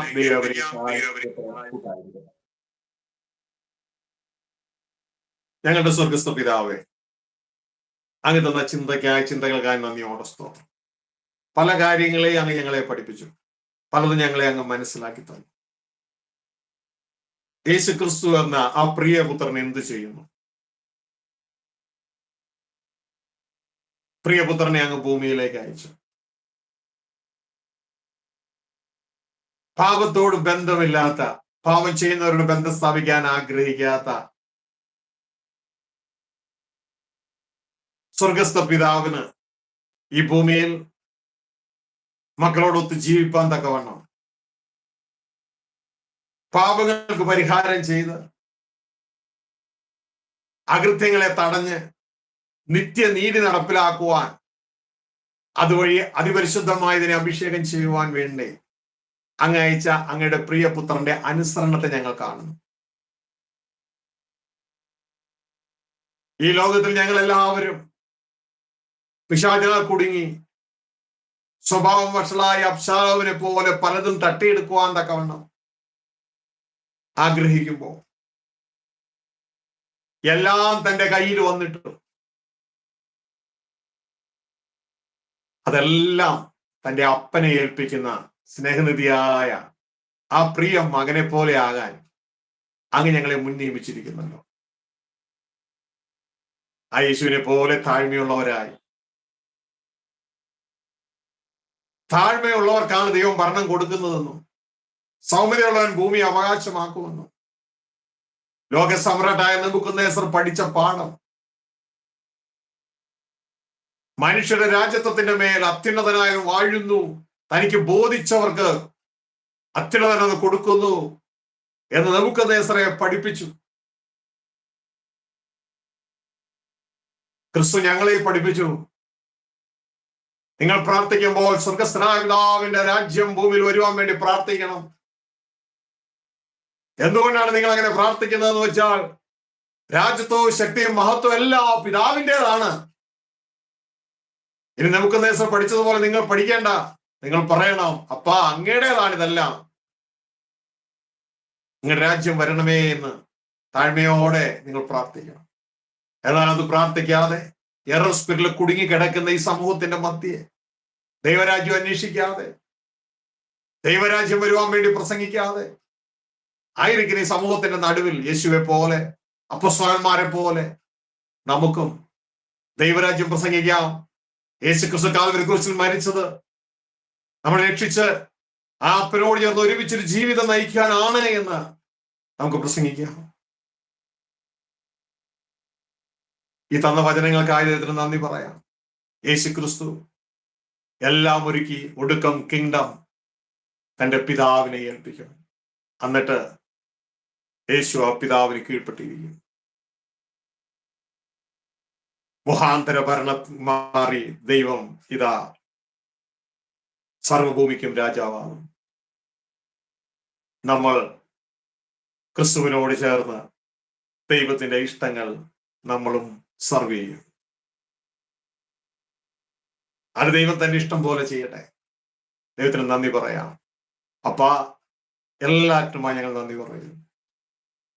ഞങ്ങൾ ഇപ്പോൾ അംശമായി അറിയുന്നു, പൂർണ്ണമായത് വരുമ്പോഴോ അറിയപ്പെടേണ്ടതുപോലെ ഞങ്ങൾ അറിയും. ഞങ്ങളുടെ വചനത്തിനായി നന്ദി. ഈ കേട്ട മക്കൾക്കെല്ലാം ആ ലക്ഷ്യത്തിലെത്തുവാൻ, ക്രിസ്തുയേശുവിൽ അങ്ങുമായി ഒന്നായി തീരുവാൻ, ഒരു കുടുംബമായി തീരുവാൻ, അങ്ങയുടെ അവകാശികളും ക്രിസ്തുവിന്റെ കൂട്ടവകാശികളുമായി തീരുവാൻ അങ്ങനെ ഞങ്ങൾ ഒരുക്കിയിരിക്കുന്നത് ആ മഹാസ്നേഹത്തിനായി നന്ദി. ഇവരുടെ എല്ലാ ആവശ്യങ്ങളുടെ പേരും കൂട്ടായിരിക്കണമേ. ഈ സന്ദേശങ്ങൾ ലോകത്തിലേക്ക് എത്തിപ്പാൻ അങ്ങയുടെ മകൻ സാജുവിനെ അങ്ങ് ഉപയോഗിച്ചല്ലോ. ഈ ചാനലായ സ്തോത്രം അനേകർക്കൊരു അനുഗ്രഹമായി വീണ്ടും ഉപയോഗിച്ചാണ്. അപ്പോൾ തന്നെ ആരെങ്കിലും സഹനത്തിലൂടെ, രോഗത്തിലൂടെ, മറ്റ് പ്രയാസങ്ങളിലൂടെ കടന്നു പോകുന്നുവെങ്കിൽ അവർക്ക് വേണ്ടിയും പ്രാർത്ഥിക്കുന്നു. പ്രിയമക്കളെ, പാപം പിശാചിന് ഇടം കൊടുക്കുന്നു, നീതി ദൈവത്തിന് ഇടം കൊടുക്കുന്നു.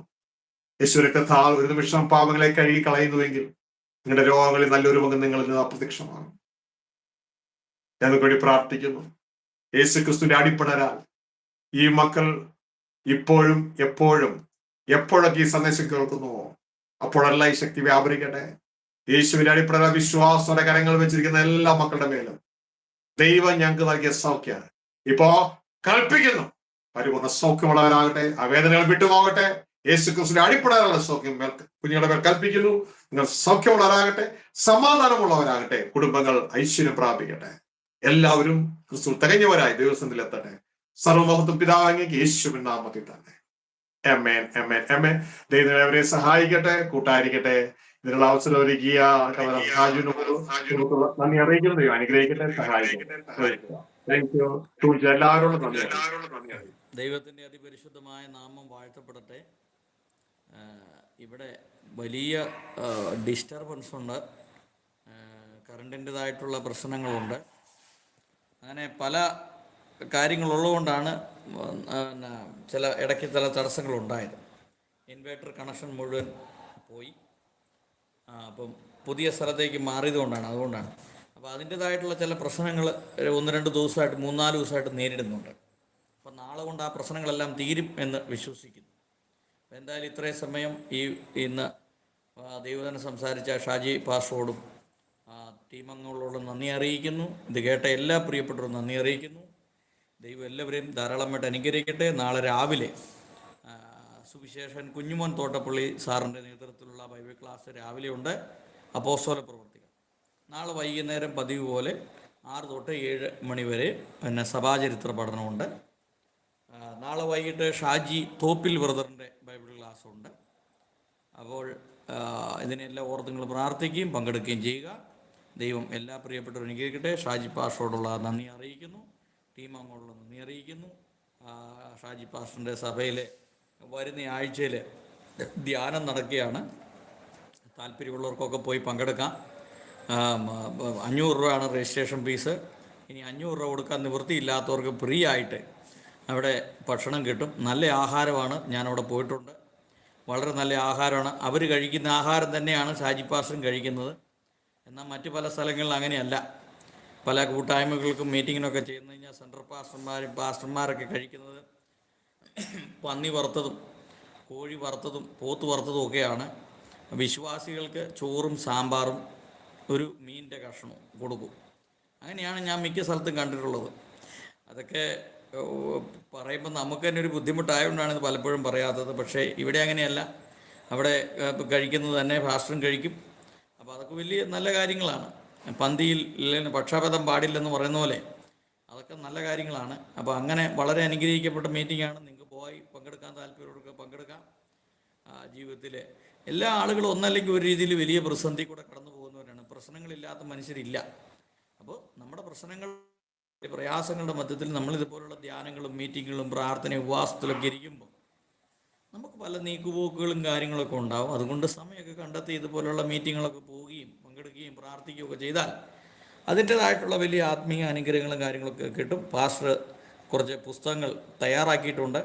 പാസ്റ്ററുടെ പ്രസംഗം കേട്ട് പാസ്റ്ററുടെ ടീം അംഗങ്ങളാണ്. നല്ല പുസ്തകങ്ങളാണ്. ഞാൻ ഒക്കെ എൻ്റെ കയ്യിൽ ഉണ്ട് പുസ്തകങ്ങൾ. എനിക്ക് കുറച്ച് പുസ്തകം തന്നിട്ടുണ്ട്. അതൊക്കെ എൻ്റെ കയ്യിലുണ്ട്. അപ്പോൾ അങ്ങനെ പുസ്തകത്തിലുള്ള അതോടൊപ്പം പാസ്റ്റർ നല്ലൊരു കൃഷിക്കാരനാണ്. എല്ലാവിധ കൃഷി അറിയാം. അതുപോലെ ഒരു ബിസിനസ്സുകാരനാണ്. അങ്ങനെ എല്ലാ മേഖലകളിലും കൈവയ്ക്കാത്ത മേഖലയൊന്നുമില്ലെന്ന് പറഞ്ഞ പോലെ എല്ലാ മേഖലയിലും പാട്ട് പാടുമെന്ന് എനിക്കറിയത്തില്ല. ബാക്കി എല്ലാ മേഖലകളിലും പാസ്റ്റർ കൈവച്ചിട്ടുണ്ടെന്നുള്ളതാണ് ഞാൻ മനസ്സിലാക്കുന്നത്. അപ്പോൾ എന്തായാലും വളരെ സന്തോഷം. പാസ്റ്ററെ വീണ്ടും കാണാനും ഒക്കെ സാധിച്ചതിൽ വലിയ സന്തോഷം. ദൈവം അനുഗ്രഹിക്കട്ടെ. ഇവിടെ ചില തടസ്സങ്ങൾ ഉണ്ടായതുകൊണ്ടാണ് പൂർണ്ണമായിട്ട് ഇടയ്ക്ക് ക്യാമറയൊക്കെ ഓഫായി പോയത്. ഞാൻ ആ സ്ഥലത്ത് തന്നെ മാറിയിരുന്നു. അപ്പോൾ അങ്ങനെയൊക്കെ വല്ല പ്രശ്നങ്ങളുണ്ട്. അപ്പോൾ അതാണ് ഇവിടെ ഇത്രയും സംഭവിച്ചത്. വേറെ കുഴപ്പങ്ങളൊന്നുമില്ല. നമുക്ക് വീണ്ടും വലിയ ഉത്സാഹത്തോടു കൂടെ നമ്മുടെ ചാനൽ ദൈവദാസന്മാർ കടന്നു വരട്ടെ, ബൈബിൾ ക്ലാസ് പഠിപ്പിക്കട്ടെ, അനേകർക്ക് പ്രയോജനമായി തീരട്ടെ എന്ന് ആത്മാർത്ഥമായിട്ട് പറയാം. സഭാചരിത്രം ഞാൻ ആരംഭിച്ചു കഴിഞ്ഞു. 1 മിനിറ്റ് പക്ഷേ സഭാചരിത്രം ഞാൻ ആരംഭിച്ചു കഴിഞ്ഞു. 6 തൊട്ട് 7 മണി വരെ അതങ്ങനെ പോവാണ്. ഇനി വ്യക്തിത്വ വികസനവും മനഃശാസ്ത്രം അതുപോലെയുള്ള കുറേ പുസ്തകങ്ങളൊക്കെ വായിച്ചു വെച്ചിട്ടുണ്ട്. അതും ഇതിൻ്റെ ഇടയ്ക്ക് രാവിലെ എപ്പോഴെങ്കിലും ഒരു 1/2 മണിക്കൂർ 1 മണിക്കൂർ സമയം ചെലവഴിച്ച് അതും ഇതിൻ്റെ കൂട്ടത്തിലൊന്ന് കൊണ്ടുപോകണം എന്ന് എൻ്റെ മനസ്സ് പറയുന്നു. അങ്ങനെ ആ ഒരു മേഖലയിലേക്കും കടക്കും. അപ്പോൾ നിങ്ങളുടെ എല്ലാവരുടെയും പ്രാർത്ഥന ചോദിക്കുന്നു. പാസ്റ്ററോട് നന്ദി അറിയിക്കുന്നു. പാസ്റ്റർ എന്തോ പറയാൻ വന്നു, അത് കഴിഞ്ഞ് നമുക്ക് നിർത്താം. ദൈവം സഹായിക്കട്ടെ. വേറെ 1-ാം തീയതി മുതലാണ്, സെപ്റ്റംബർ 1-ാം തീയതി മുതലാണ് 7 ദിവസത്തെ ധ്യാനം കേട്ടോ. ആർക്കെങ്കിലും വരാൻ താല്പര്യം ഉണ്ടെങ്കിൽ 1-ാം തീയതി രാവിലെ ഇവിടെ എത്തുക. അല്ലെങ്കിൽ ഈ തലേ ദിവസം സൺഡേ ആണ്, സൺഡേ വൈകിട്ട് എത്തിയാലും കുഴപ്പമില്ല. താല്പര്യമുള്ളവർ കടന്നു വന്നോട്ടെ. ജീവിതത്തിൽ വലിയൊരു അസറ്റ് ആയിരിക്കും, സ്പിരിച്വൽ അസറ്റ് ആയിരിക്കും. ദൈവം അവരെ സഹായിക്കട്ടെ. Okay, thank you very much.